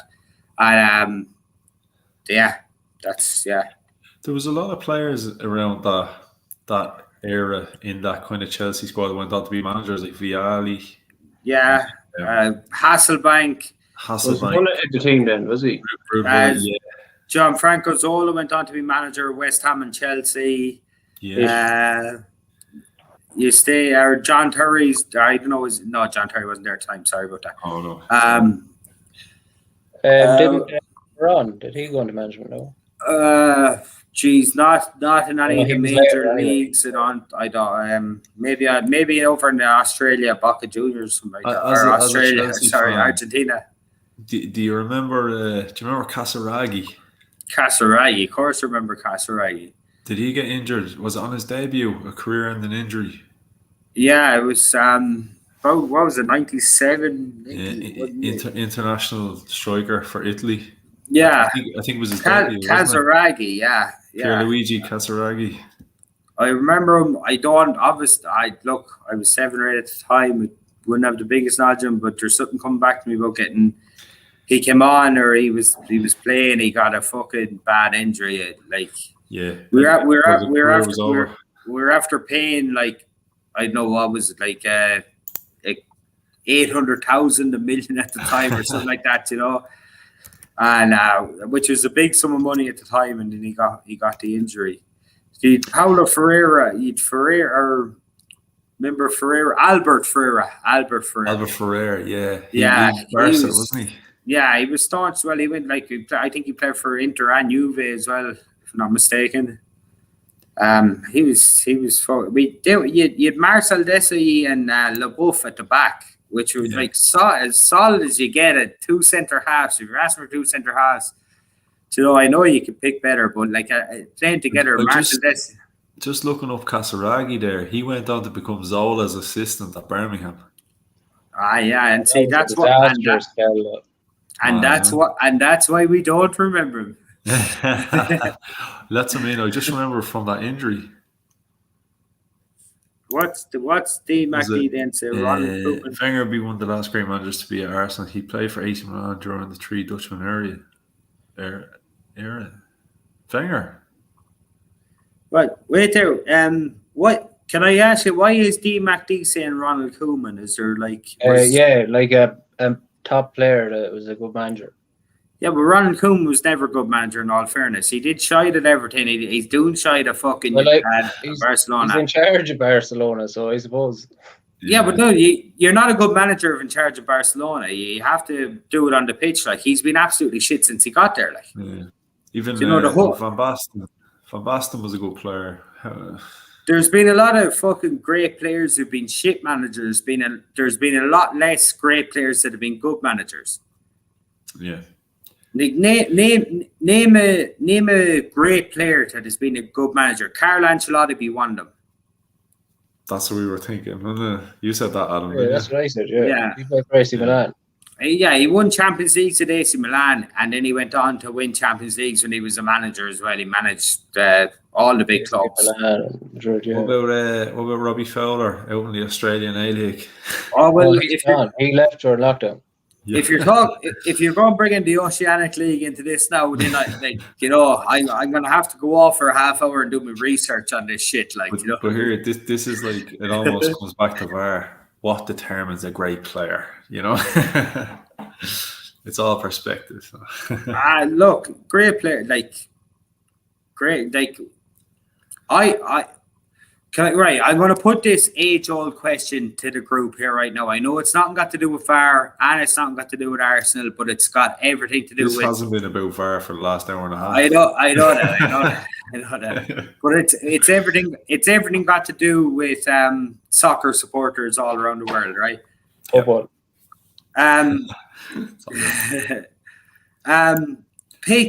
Pick your English midfield out of... You have to pick two of them. Scholes, Lampard, Gerrard. Pick two. There you go. Scholes and Lampard. And this is just based off of their club career, not off how they did for England. And you can't base it off how they played together either, because everyone said Gerrard and Lampard don't fit. Let's just base it off their... Just pick. Yeah, pick. Yeah. Because... Well, like, if you're talking, like... See, Gerrard was more balanced than the two boys. It might... if you're picking it, like, purely off, like, functioning, then, like, you'd probably want Gerrard in there, like. I'm a Chelsea supporter, and Lampard's my favourite player of all time, and I'd still, if I was being the unbiased fan that I am, and hopefully a good YouTuber, let's say. Fantastic YouTuber. I'm a pure squidger of a YouTuber. you squidger. Yeah, squidgiosity. But I actually think Gerrard might have been a little bit better. Yeah, but Lampard's my favourite player. I get like why people like rate him. Obviously, like he was really good in that. It's just like personal preference thing. Like like fucking Scholes passing was fucking freaky and shit. Yeah. And then like Lampard always chipped in with a few goals and just like what I always looked at was like when Gerrard was with Liverpool, and you look at every team. Every Liverpool team Gerrard played with. And you're looking at the likes of Jimmy Traore and fucking these lads, and you're like saying, and then you're looking at Lampard's team and you have like Michael Essien, Damien Duff, Arjen Robbie and all the boys. And then you're looking at Liverpool's team and you have Jimmy Traore, Milan Barros, Jeff Smeetser, Harry Kewell when he was finished. And Gerrard still always found a way to win matches, and I know that, like, obviously he never won the league and all that, and you cannot bring all this into it. I'm a Chelsea supporter, and I would still say, and I'll say it, and you can quote me on it, and it's going to be here live forever. I think Lampard was a better player than Gerrard.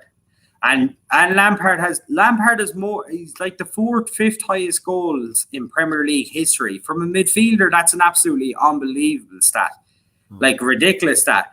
And I think if Gerrard was playing in the Chelsea teams, if you actually took Gerrard out of the Liverpool team and swapped him with Lampard into the Chelsea teams, who knows what Gerrard would have done? Like very fucking close as well, wasn't he? But Gerrard had to do everything for Liverpool. Lampard only had to do the scoring and whatever for Chelsea. So you think Gerrard was better than Lampard? Or Lampard better than Gerrard? My favorite player of all time is Lampard, but from a better player point of view, if I think Gerrard was a better player. If I was talking just from a completely non-biased point of view, probably just more all-rounded. Yeah, like he's definitely he's by far the most all-rounded of the three. Like there's no doubt about it. Like I just like for me, like I just enjoyed watching rugby. Well, how about because he scored goals, like so, like how about we'd all just agree on this then? We just go Gerrard Lampard, so then it's a win-win for you and fuck Skulls. And also, and I'm sure Arsenal's. I'm a Chelsea supporter to all the Arsenal supporters out there, but I hate United more than all you put together. I'd say I swear I prefer to see this. If Chelsea, I'd have no problem Chelsea getting relegated as long as United got relegated below us. I'd have no problem. If we finish 19th, don't mind finishing 19th as long as we finish 20th. As long as United, I'd have a way bigger party than if we won the league. Cruyff, yeah. Then can I ask a question to the viewers, Anthony? You work away. This is your show. Yeah. You're welcome on the next day, boys. Well, the Republic of Squidder. I'm telling you, it'll kick off. I'm telling you. Did any of the viewers ever buy? There was like this series going around there about maybe about 15 years ago, 10, 15 years ago. It was all the greatest footballers of all time, and it was the greatest footballers of all time, but the tune at the start was did you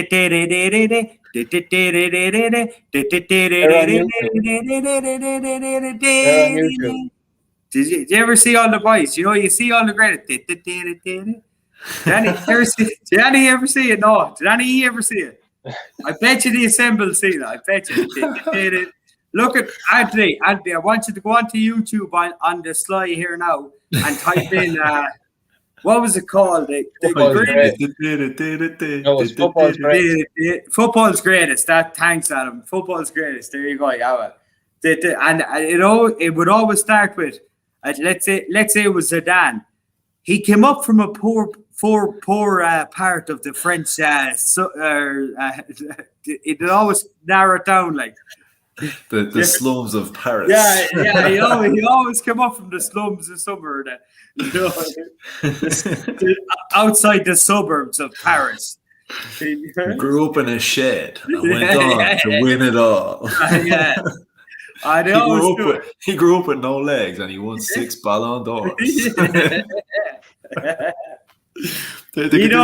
One about Messi is he grew up in a poor part of Buenos Aires and they had that pump up full of fucking steroids to beef him up, and look at him now. They took his brother's legs and stitched them onto him. That's only a rumor. Apparently it was his brother Liam Messi that scored all the goals. Liam. Very Argentinian name there. Yeah. You know what? Oh, in fairness, Alexis McAllister. Yeah, you know what? Out in Argentina, you actually always see a few Irish names popping up because of the priest. There used to be a lot of priests used to go out and fucking whatever out there. The boys on tour. Do you know what I mean? What priests do? I don't know where else. Well, I won't go into it deep, but I'm in a WhatsApp group with a few of the boys or whatever, and every now and again, very rarely. And we go off to Argentina every year. Yeah. We put on the no, but all of like non-plan, non-whatever, but all of a sudden a word will come up, and without like planning for it, puns will start to kick off. Did that ever happen to you? Like, so the other day, for example, myself and the boys, we were just chatting away. The boy, right? So we'll take two words, and it was soccer players and the Bible. So then you had to cross-reference the two of them and come out with something. And we were like, the boys are coming out with absolute gold. For example, so soccer players in the Bible. One of the lads was coming up with our Caesar Gospel Equeta. These is one of the examples. Reverend, what was it? What's your Reverend Wagner Lovejoy or Wagner Love? Reverend Wagner Lovejoy. My best one was Punches Pie. What? But like, did this ever happen to you? Do you ever just shit happens and you just start putting shit together? No? Usually results in me starting up my own YouTube channel though. Yeah. You Jermaine Pennant. I see what you did there. All this, like we literally had about 50 of them. Obviously not, but it could be a good thing for like if we're ever coming back on again. We put two words to the viewers and let them come up with their own, crossbreed kind of interpretation. Yeah, you know what? We just have to. We'll stop talking football. We'll start playing drinking games with everybody. Yeah. Did you see the Sean Dyche documentary? Oh, he doesn't have a documentary, does he? Or no, sorry, interview. Sean Dyche at home watching, been like, I have a documentary. Sean Dyche, when he used to do the voiceover for Oscar the Grouch in Sesame Street. I'm going to send you on the documentary now. Sean Dyche did a documentary. Again. Or sorry. Do you ever hear? Do you ever listen to the Peter Crouch podcast? Yeah. No. Oh man, get on it. It's fucking brilliant. He has one where he's got Sean Dyche on it. You know the way Sean Dyche managed him at Burnley, and he's telling this story about that Crouchy was available on a free, and they had a mutual friend, your man Serge from Kasabian, and they went off to this gig anyway. So the three boys, your man Serge introduced, Crouchy, this is Sean Dyche, blah blah, all this, and your man being in the band, and they were at this gig, and Sean Dyche goes to your man, like, what's the story? Can you get us backstage, meet all the bands? He goes, yeah, look, Crouchy's gonna sort that. And he's like, what? He's like, you're the musician. He goes, oh no, Crouchy has more pull than me. Crouchy sort it. So Crouchy sorts it. He's like, I went there, we were on the piss for the whole night, they met everybody, and he goes, do you know what? He's available on a free. This lad might be handy, do you know what I mean? He fucking signed him. Just gas us. But, do you know, apparently Sean Dyche is a big raver. Yeah. A mad raver. They said he's fucking tapped at the Christmas party. Will you do me a favour? I'm after sending it through you, and sorry to all the viewers. Watch the first 45 seconds of that interview, not documentary. I've said you there, Sean Dyche. Ask him if he looks like Chris Evans. No, he's on about Lucky Likeys. Lucky Likeys. I tell you have to watch it, boys. It's the best. I'd say all the viewers are go and watch the Sean Dyche Lucky Likey documentary / interview. No lucky, no lucky. It's so good. It's so good. You might have to do that song again for the assemble there. Which one's that?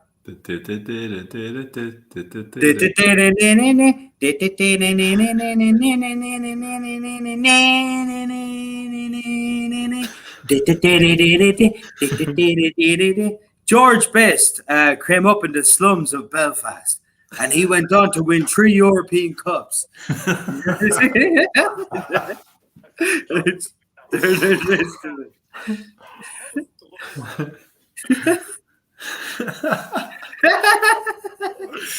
Do you know what would be the worst now, right? You imagine we're 3 hours, 19 minutes into this. Imagine YouTube pulled this over that jingle.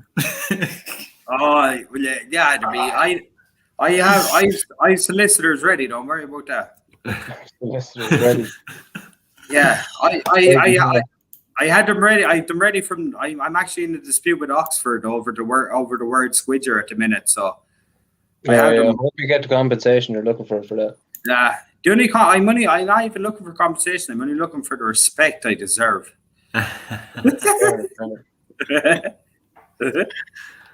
Oh, that's fuck. Tell you though that whole what was the name? What was the word we squidger and the squidge? Oh, I'm gonna have to go all the way. Squidgenuity. Yeah. If anyone's, there's no point typing it in, Anto. I'm telling you now. This is my attempt at spelling it. Squidge. What do you reckon? Oh, it's off by one. It doesn't even start with an A. It's got silent Z. It starts with a QU. Boys, is anybody still watching just 22 in the morning, just 3 boys talking absolute scutter on a podcast? Hey, but you have to remember, some of the audience they're in America. The time difference. So if we hang on long enough, we'll get the people who are only waking up, and then we'll have another 12-hour run. all I know is I'm enjoying myself. And sure, after that, all I know is I'm enjoying you. Look, I'm enjoying myself, and that's it.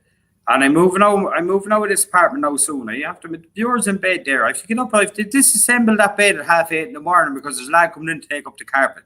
I can't go to sleep until that carpet's taken up now. So you better stay here till 8:30 in the morning. Deassembled. Are you any good at disassembling a bed? Oh, there's one from now. There we go. There he goes. He knows all these soccer facts and everything, but then he go with a fucking drill. Oh, I love it. Oh, this is. Well, I actually like this question from the assembled. If Gerrard went to Chelsea, would they have sold Lampard? No way. No way. And for England, Gerrard and Lampard never worked, but Gerrard and Lampard, you'd have to make them work. If they were playing for the same club, you wouldn't sell Lampard. Lampard's people are saying Lampard could be better than Gerrard. Yeah. You're not going to fucking sell one for the other. You keep the both of them. Yeah. Yeah, definitely. And Jose Mourinho, when Jose Mourinho was over Chelsea back in 2005, whatever, and he Cloud Makelele playing the sitting role, and he'd Lampard pushed up. I remember he tried to sign Gerrard. And he said his dream was, remember he kept trying to sign Gerrard. He said his dream was playing Gerrard and Lampard in the 2 forward attack roles with Makelele sitting behind him. Yeah, no, that would have been so savage. Yeah. You just have Makelele, but you could have Kante there either. If you Kante mopping up or the assembled is a builder. Right, that ends that. I won't even question him. I never questioned the assembled. Never questioned him. No. Is Bobby's father? There you go.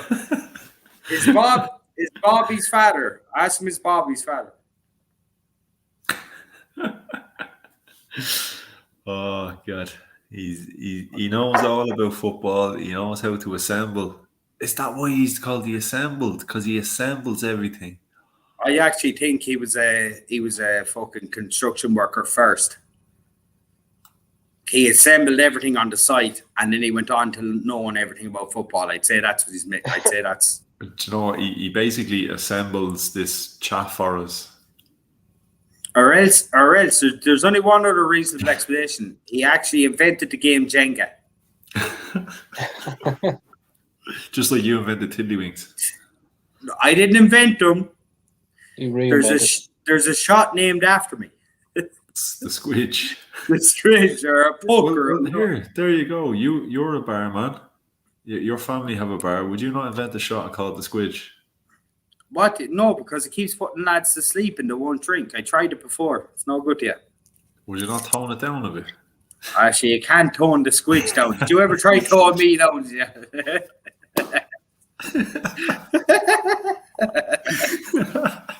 You just can't tone the squidge. You can't tone the squidge.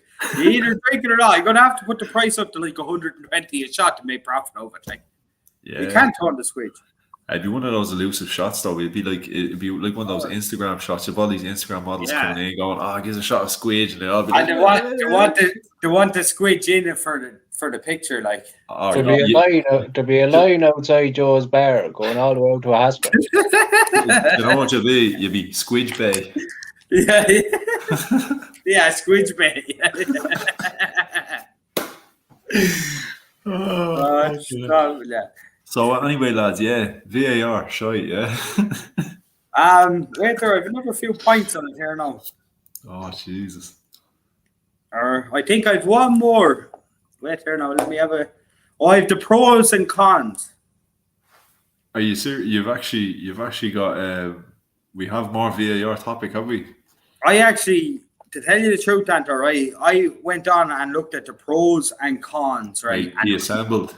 We give a shit. We give a shit. This podcast isn't the same without you. No. We'd have no one here without you. And and to tell you the truth, you actually assembled this podcast subconsciously, I'd say. Yeah. You there's no question you're knack for fucking retaining information. Remember I was up in court down in Clare there and they caught a trivial Santway, and you were telling me you told me how to get over it. I remember everything. Sitting in court going, what do I do? Yeah. Your solicitor said, what did you do? I'm not saying a word without the assembly. You'll have to speak to my assembled. Yeah.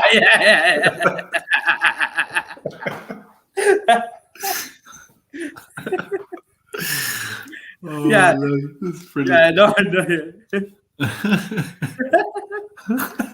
Think of the ad revenue off this video on YouTube, please. Oh, no, stop that. Oh, my God. I'd say we get 3 bottles of Lucid each. I only need about another 900 subscribers and we're laughing.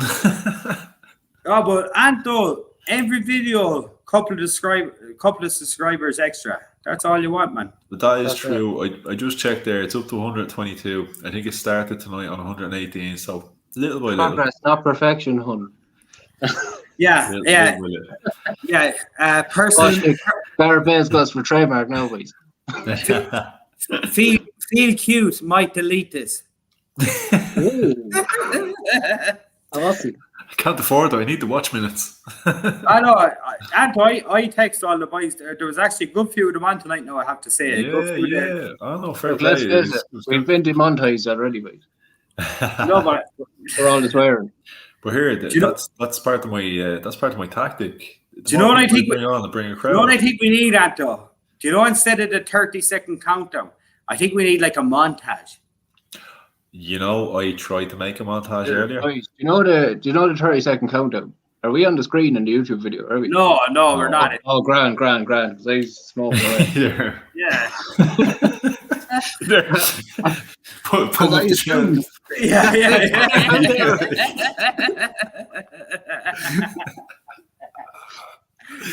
Lash it into me. Sitting on the jacks, like, quick, 30 seconds, go. Yeah. You didn't see that. You probably didn't. I don't know. You aren't on Twitter much, but there's one of the boys on one of the Arsenal channels. They were live, and your man, I don't know what the fuck would have started the video, but he's basically sitting there on the jacks. It's fucking Mickey hanging out, and he's sitting there just like this. And your man in the video cops it, and he's kind of like, you know, he kind of looks away. He's kind of, yeah. I was like, what were they doing here? Like, just completely like, fuck. Trying to. But sure, look, it happens. We're living it. Look, it'll happen to us eventually. 100%. Sure, I'm on the ball. If we're right doing now. 3.5 hour long videos, it's gonna happen eventually. I'm on the ball right now. Do you know what though? It might not be a bad show to set open the chats next time. Do you know the piss breaks I take? I start wearing the Bureau's open pants and everything. Oh, well, I'm going to start wearing a nappy. We're recording this long. Right, I'm going out for a fag. I'll be back in 2 minutes. Very posh. Well, right. Let's build a topic for when we come back in 2 minutes. What are we going to talk about? We'll talk about the greatest. No, the greatest World Cup goal of all time. There you go. Think about it. Ooh. I'll be back. The greatest World Cup goal of all time.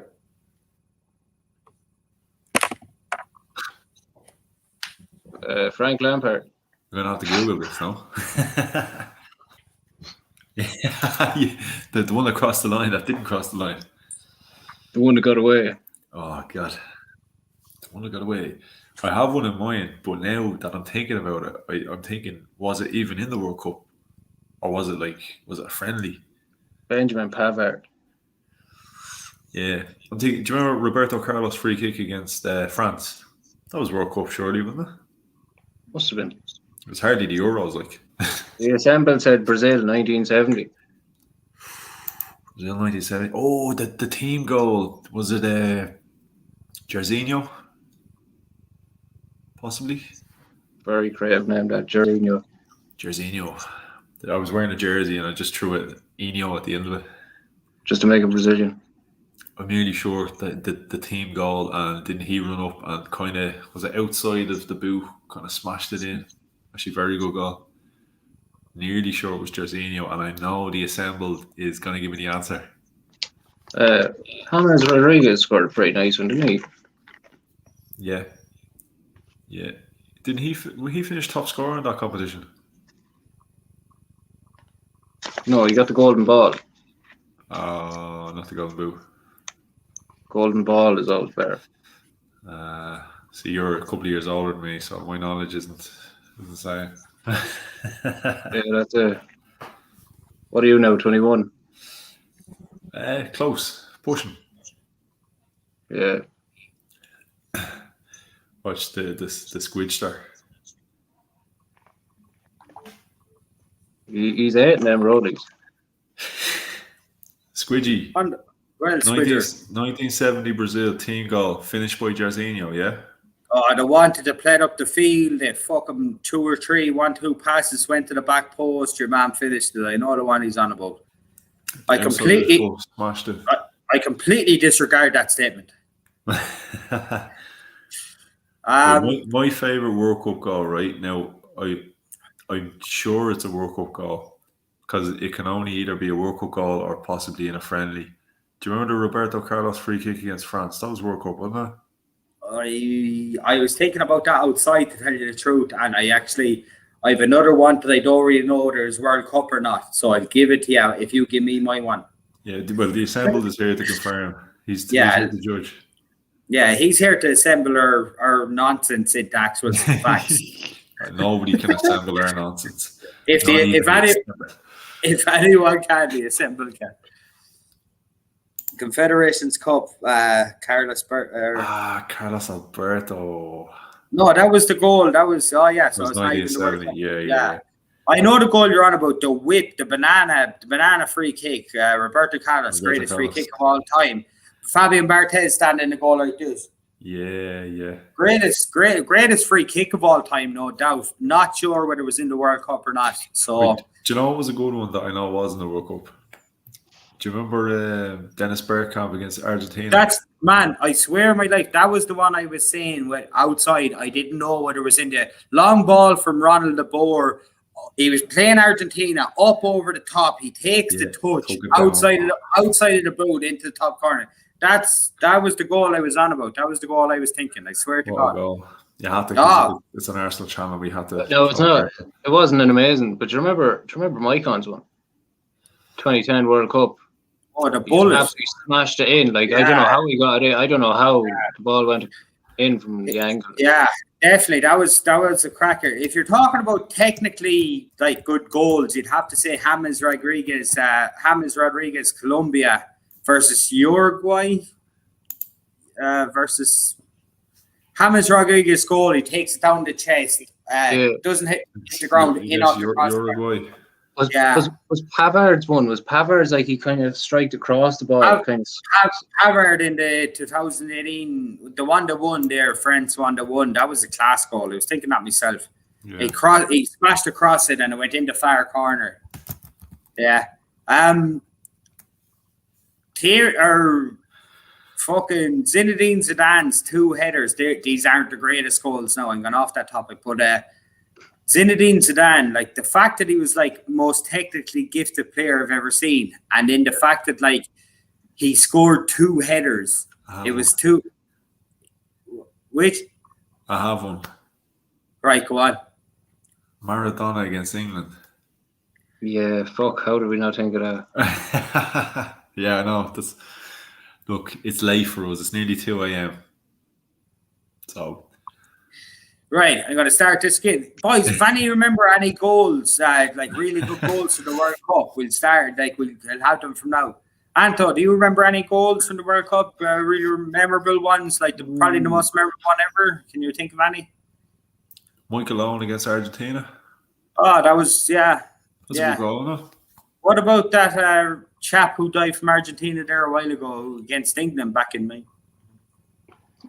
Diego Maradona. Yeah, geez, he scored a good goal, didn't he? He never played in the World Cup. Yeah, he never got capped for Argentina. He was off his head and stuff. He was on the squidge. He was on the squidge. Kids, stay off the squidge. You heard it here first on the Republic of Squidge. Yeah, Republic of Squidge. But all them good kids, stay on the squidge. Stay off the squidge. Unless you're in Ballinasloe, come to Joe's Bar. Get your squidge.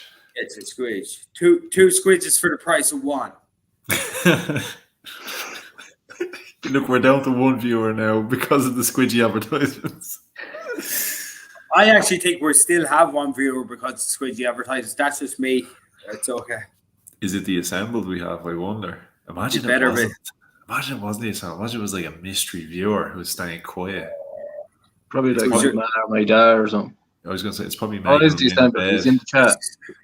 I bet you it's Megan lying in bed waiting for me to come in. No. It was Confederations Cup, Carlos, the goal that you're talking about. We were World Cup goals. Roberto Baggio versus Uruguay. Or else it's Megan lying in bed waiting for me to come in. Oh. Probably the more likely option, to be honest. Why is everyone picking on Uruguay tonight? What about the Uruguay versus Ghana game back in 2010? Suarez. Let's have a bit of a chat about that. But like it, not only I watched that down in Cork. Oh, it's fucking. Yeah. Like it's one of the epic. He handled it on the line, and then did they say Suarez handled it on the line, and then your man Jean, he missed the penalty, drove it over the bar, and then they went on the shootout and scored. It's like it's one of them epic World Cup moments. Like, Suarez down in you can see him down in like the tunnel, and they're like fucking. If it was up to me, bastards. What a team that was, though. No, but what about you? You can say Forlan, Edison, Cavani, Lewis, Suarez. Anto, you can say what a bastard, right? But if I was playing up front for Ireland and I knew if I handle this ball over the bar, we go on to the semi-final of the World Cup. I do it all day. I do it 100 times over. Look, you're a cunt around the world, but you're a national hero. Yeah, well, Squidge, that's a...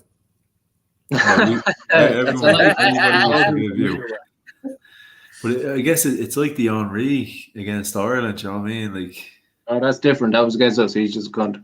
Yeah, that's what I mean. If it happened against us. No, but like, I actually don't blame Henry for what happened. I blame the ref. Like, if I was Henry, I'd do it all day if I knew we'd get to the World Cup.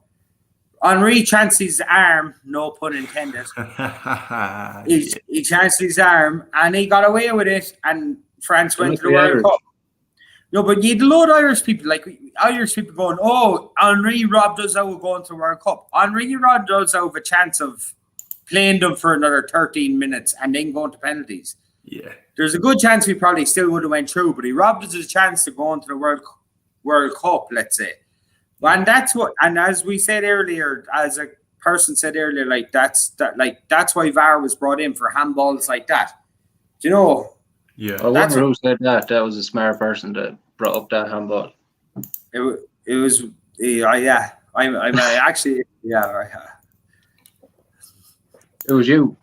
Oh, it's actually before tonight's broadcast, I texted all my WhatsApp groups and said I'm on the YouTubes. I'm on the YouTubes. On the tubes. I'm on the YouTubes again live tonight. And if you're around 10 o'clock, whatever, pop in and ask a few questions. And it was Davey MacD or D MacD.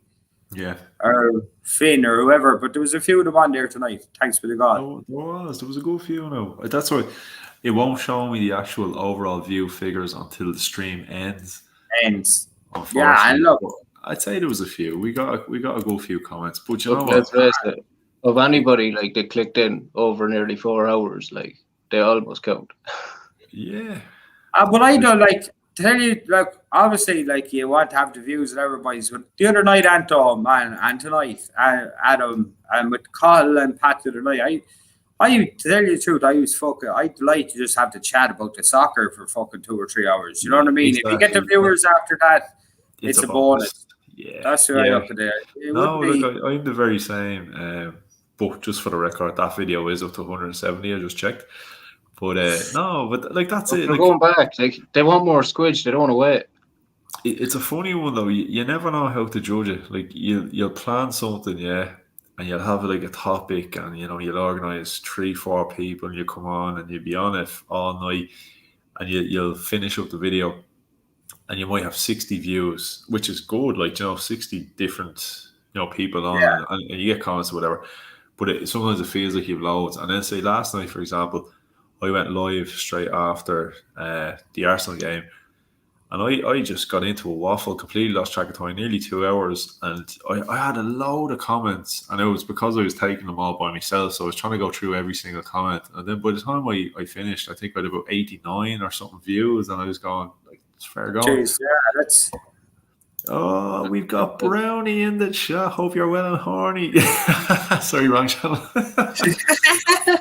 Actually, assembled as well. Man, Brownie, assembles the man. Assembled. Have a good night. Cheers for joining us and giving us the all the info. Actually, Brownie, if you're still there in the chat, you have to come on. Brownie is an absolute legend. While you hear the stories, we might as well just turn this into the Chronicles of Brownie. So, Brownie, if you're there, give me a shout. Let me know if you want to come on. Gas crack. Can he come on right now or come on again? No, hopefully come on now. If he's free, we'll get him to come on. Is he an Arsenal supporter? Cardiff. Oh, Cardiff. I hate the cunts. I fucking hate them. He's had some shenanigans in Ireland. He'll tell you all about them. I'm only saying that now in the hope that he'll come on. I'm Swansea all my life. Fucking love Swansea. I love them. They're my favourite. They're my favourite Welsh team of all time, I have to say. Definitely won them an AQ. What about I was always a Wrexham man myself. Oh, fucking wreck the face, yeah, I would. Hopefully we might get Brownie.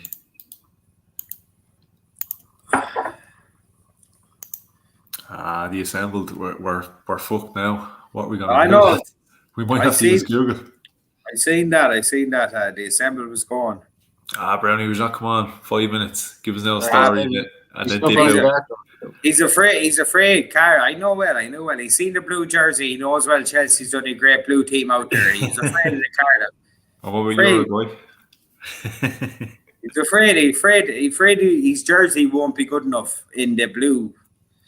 I know how he feels. I'm only messing with you, Brody. He knows. Leicester, the top team blue at the minute, no? Dark blue, City. I definitely agree with you to Leicester.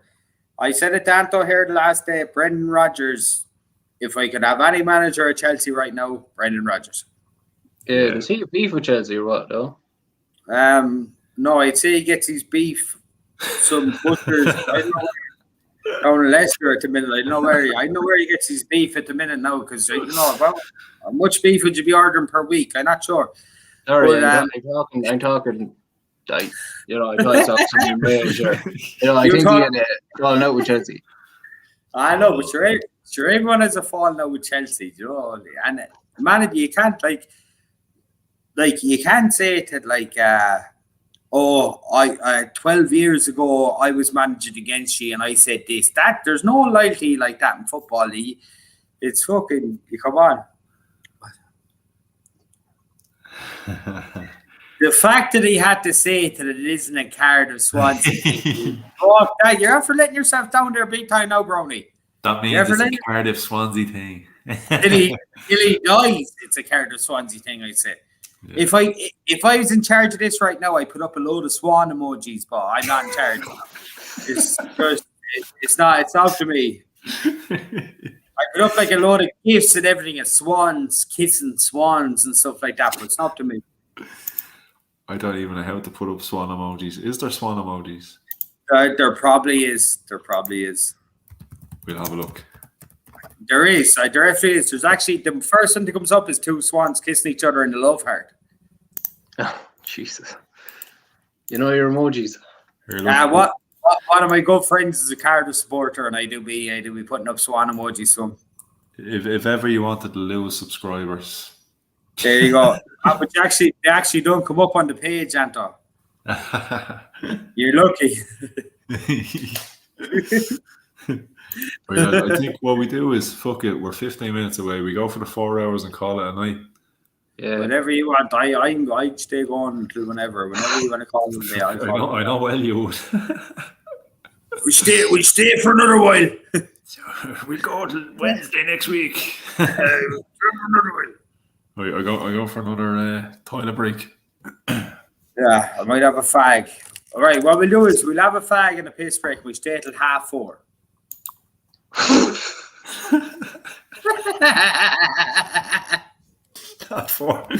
Yeah. Do you know what? I was thinking about it there for a minute because I got confused. I was looking at the time we were live. Yeah, I actually got confused, and I was talking about 4:30 and that. So what I meant was we stay till. We'll be about 2:30. There. We stay right. We cut it off at 2:45. 2:45. It's only. Is anybody still watching? There's so many people about to come on. There's so many people about to come on from America now in a minute. I can feel it. Australia as well, maybe. Do you know what I mean? We've 2 continents we've to dip into yet. Oh God. How many subscribers did you say you're up to? 122 now. Good going, man. We'll see how many I lose after this stream, though. Right, no, man, I tell you. How many subscribers did you get from the one I went on? Before and after the one I went on? Do you know what? These lives, you definitely gain a few every time you do lives. Like, I kind of gain... Sometimes you do a live, you might get 2. You usually always get at least about 2 or so. I think when you came on, I'm trying to think, was I touching? I think just after you came on, do you know what it was? I think when I had the 3 lads on, the Arsenal fan, the 2 United fans, I think after that I hit the 100. And then I think I was up to about 103 or something like that. And then I had you boys on, and then I think I jumped to thereabouts 110. Then coming into this tonight, I think I was on 117, 118. It says 122. So it's like every time you do a little bit. Yeah, but that's all that matters. And every time you someone adds, they're going to tell someone. Exactly. Do you know what I mean? That's why it's definitely important to it's a process to bounce around different channels and get different people on. I think if you have the exact same people the whole time, yeah, it's great the first couple of times they're on because they're bringing people with them. Do you know what I mean? You say, for example, tonight you brought a load of people and that. Then after a while, if you're telling me I'm going to be gone the next time, you're done. Yeah, this is my nice way of saying I'm going to have to cut you because I got what I need out of you. So no, but that's even tomorrow. I'm on a channel at 6 o'clock tomorrow, like you have to give back a bit as well, because like that you get the support back in the long run. Then 100%. That's what it's all about. Baby. Right. So it's we've 9 minutes at the moment. It's 9 minutes past 2 now. Smoking the fag. We come back in. We'll have a little chat. We're off air at 2:45. 2:45. 2:45. You've heard the boss, Ando. Yeah, cool. Sounds good. 2:45 is a cut off, yeah. And that's it, boys. No, I'm telling you, I'll be ringing Kathleen in the morning otherwise. I wouldn't mind. I'm in at 12. Right, good luck. I'll be back at 2. Good luck. Oh, man. Do you know what? I almost feel like I should cut the video off, right, and restart again and call it a different topic. So that way it'll be 2 videos. So anybody that's already watched this isn't going to click on it again tomorrow. But if you start a brand new video for a half an hour, they're going to click on it tomorrow for the half an hour. Do you know what I mean? So it's a separate video. Clickbait. Has to be done. That's the way to do it. You have to play the game sometimes. That's it. The social media game. The social media game. It's the way to go. Got to know the algorithm, bro. I think we broke it tonight. Can't believe we're on this nearly 4 hours. Yeah. That's madness. I don't think I made a single valid point either. Here, I've about 30 odd videos at this stage. I don't think I've made a single valid point. But for some reason, people still keep coming back to watch. I think it's for the squidge. I think so. They're just here for the squidger. Oh, man, I'm absolutely bursting for a piss. I don't want to leave you by yourself, though. Oh, sound. Waiting for the squidger to come back. Oh, I'm not designed. Do you know what? My bladder is not designed for this. Like we sit in work, yeah. I could sit there for 12 hours and not go to the jacks once. As soon as I sit here in front of the camera, I need to go every 2 minutes. I'm saying that I'm generally not drinking at work, so that's probably why. More than likely. My back is broke up though. Yeah, that's it. I only just moved into the couch there a little while ago because I was a bit loud in the opposite room there, so I said I'll move 2 rooms down, and I'm on the couch now, and I could be sitting back nice and comfy, but no, not being clever. But so yeah, VAR, yeah, fuck VAR. What did you make of the Arsenal game though, in general, like? Yeah, it was tough. It was tough to take because, like I said, we did look good. We did, like, all the signs were there. I definitely think we had it in the bag, and I'm not saying that decision, like, it did obviously affect and influence the game, but I still think we should have put the game to bed before that, so that should have just been a bit of a formality. Do you know what I mean? And did you go strikerless for a while? We took off Lacazette to bring on Gabriel, yeah. Without having Aubameyang on the pitch. That to me was a big mistake. I thought you should have went like 4-4-1 or something. Yeah, I thought it was a bit mad as well. I guess in a sense I could see the logic because, like, if you take Smith Rowe off, we're back to square one. We didn't have to supply to the striker that would have been left on, and you probably still wouldn't have scored a goal. But yeah, it did seem a bit mad already. They should have just fucking, like, Wolves just inviting too much pressure. Yeah, like inviting Wolves up the pitch, letting them have it in that space. Yeah, that's it. When you get that sent off, it's a different story altogether, though. But going strikerless is just. Oh, you need to have a crazy. Yeah, like, if you want to have any fighting chance, like because you need an outlet. Surely top clubs or any club in the Premier League, La Liga, wherever club. Surely the plan for this, like. Yeah. Surely they you know what I mean? They're top clubs in the world. Every now and again, a player gets sent off. Surely they have a plan in place that if you go down to 10 men. Yeah. Well, I know the old Wenger team used to, because remember they used to get a player sent off quite often, and they said that they used to do that in training where they'd play 11v10 games. And we did go through a phase where I think every time we went down to 10 men, we won. Yeah, like they used to practice it. Like there's definitely tactics you could use that, like if you went down to, there's no way, like you look at Southampton last night and like you go down to 10 men after whatever many seconds or whatever, but like that's fine. There's no excuse for losing 9-0. Oh yeah, that was mad. Like that's just brutal, like that, and that's just like I don't know. And I think Haslutton's a good manager and all this, but he's lost 9-0 now. Yeah, less. What was the story with their squad though? Oh look, they're ravaged with injuries and there's COVID going on and all this or whatever. But I don't care. Like yourself and Antuk will be playing in the back three. You don't lose 9-0. Like, yeah. Well, that's like I don't know. You can't be losing 9-0. A Premier League team cannot. Yeah, be no, you can't. But like, you can't. Not at that level. You know, yeah, like, at that level, when you go down one man, you tuck in. You play 5 across the back. You fucking have 1 up front. Play 3 across the middle, and fucking you tuck in, and you fucking try dog it out.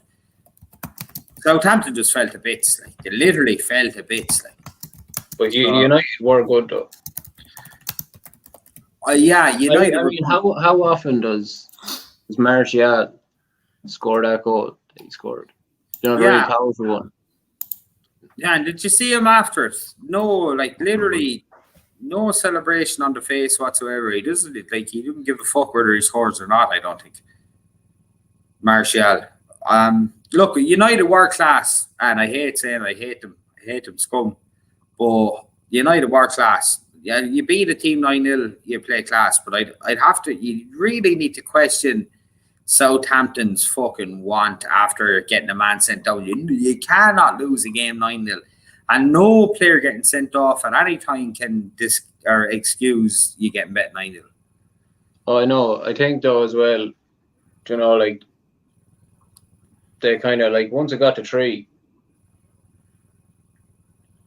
you know that the heads just completely sort of went, you know, and then they had that goal disallowed as well. Yeah, I know. Look, the heads are going to go and all this, but you have to have some sort of fucking self-pride in the badge, your club, yourself. Like, you can't be going on getting bet 9-0 in the Premiership. Well, like, I'm not saying it's okay, you know, but like, I know what you're saying, and you still can't, like, it's not acceptable at any level. No matter what happens, you can't get bet 9-0. It'd have to be, you want to be, I don't know, you want to be bombed or something to be getting bet 9-0 or something like that. Yeah, no, it was very bad. Like 9-0 is a ridiculous scoreline. Like for a team, for Southampton, a team who's been going well this season. Everyone was praising Southampton this season. Do you know, they were going well. And then, like, I know your man, he was debut, he got sent off, and then all of a sudden you're getting bet 9-0. You can't. It's not. Like, did United have a man sent off when Spurs put 6 past them?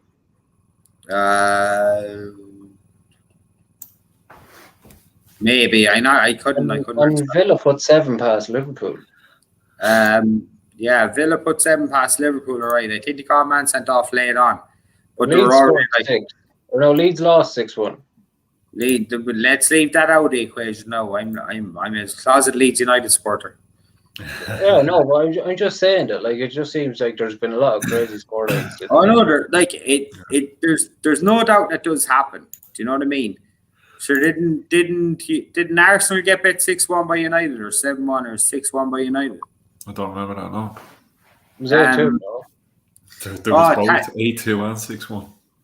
There was a 6-1 and an 8-2. Jeez, thanks, Adam. Thanks for bringing the 2 of them up. It still hurts. Yeah. Obviously, it shouldn't happen. What I'm saying is, like, it does. No circumstances should come into play for getting bet by that much. If you're training week in, week out, if you go down to 10 men after a minute, you should be able. Like, the worst you'd be hoping for is like a 4-0, something like that. You know, you dig in, you fucking get the results, you show your commitment to the fans and club on the pitch. 9-0 is completely, no matter what happens, 9-0 is completely, it's no goal. You shouldn't be playing Premier League football if you're losing. Yeah, 9-0. exactly. Like, yeah, that was just madness. And Like twice. Twice as well, yeah. Like, and like since the Leicester game when Leicester beat them 9-0 last season, like Hasluten has really turned them around. They've been playing well, and fucking everyone was talking about St. Adam there. Everyone was talking about, geez, Southampton's actually a decent enough team. Like, then your man gets sent off, and then all of a sudden they're fucking fold in and tough each other and get bet 9-0. You can't. It's not acceptable. You can't. If that.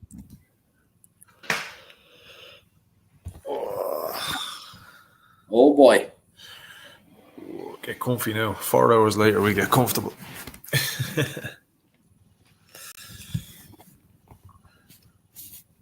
Not even like a fucking podcast now. It's just like a few minutes.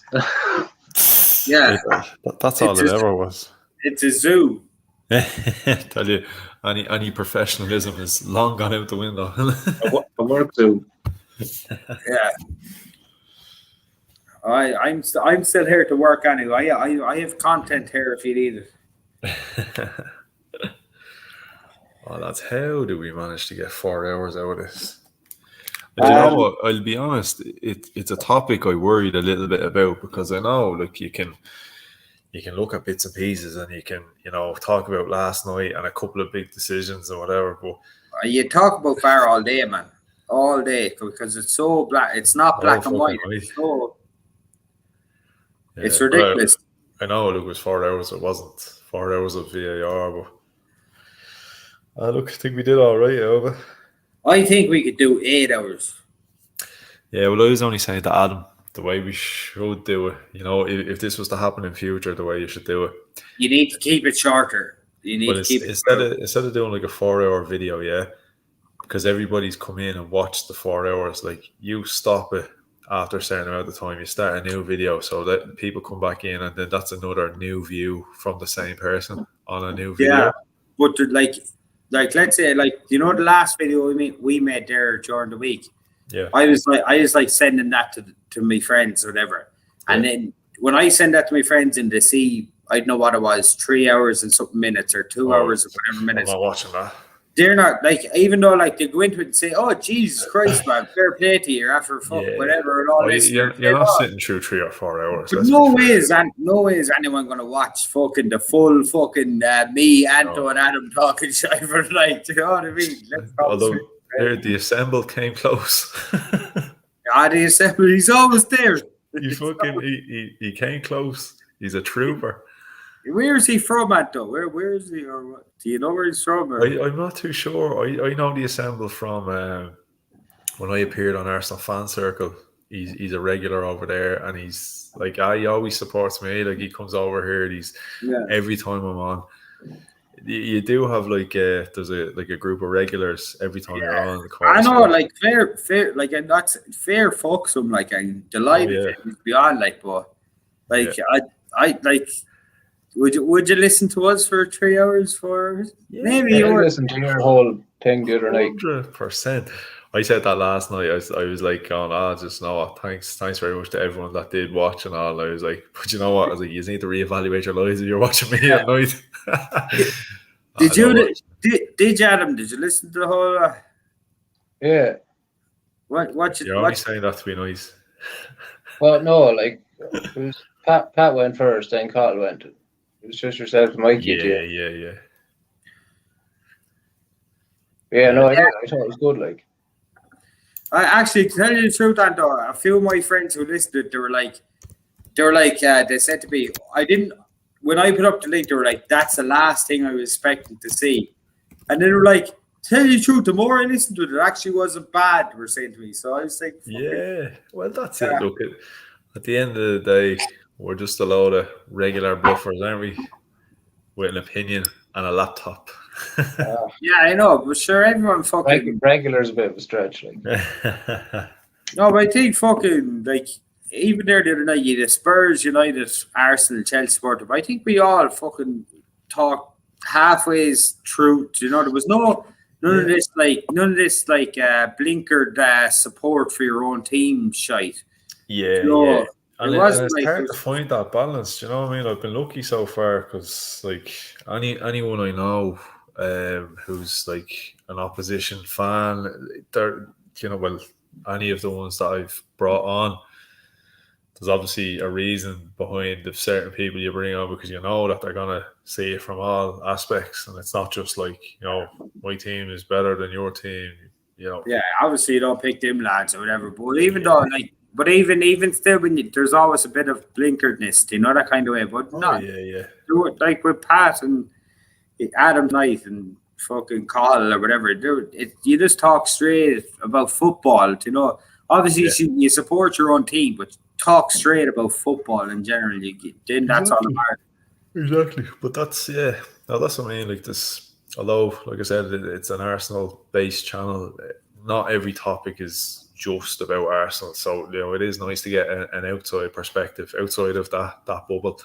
Especially something like VAR is the perfect thing because it affects everybody. Exactly, yeah. So do you know what? I think what I'll do is I'll wrap it up now, and we can just keep waffling between ourselves. If we've gone 4 hours and 5 minutes, I think that's. If you can wrap up the YouTube and we stay talking, that's perfect. Yeah, I'll do that. So just in case, if anybody does happen to watch the end of the video, thanks very, very much for joining us. Thanks very much. And song for having me on top. Oh, no problem at all. I definitely will have you both on again. And special shout out to the Assembled because you are a trooper. Always. The whole way through. But as I said, shout out to everybody. I will not be on unless the Assembled is there. I think that's what I said.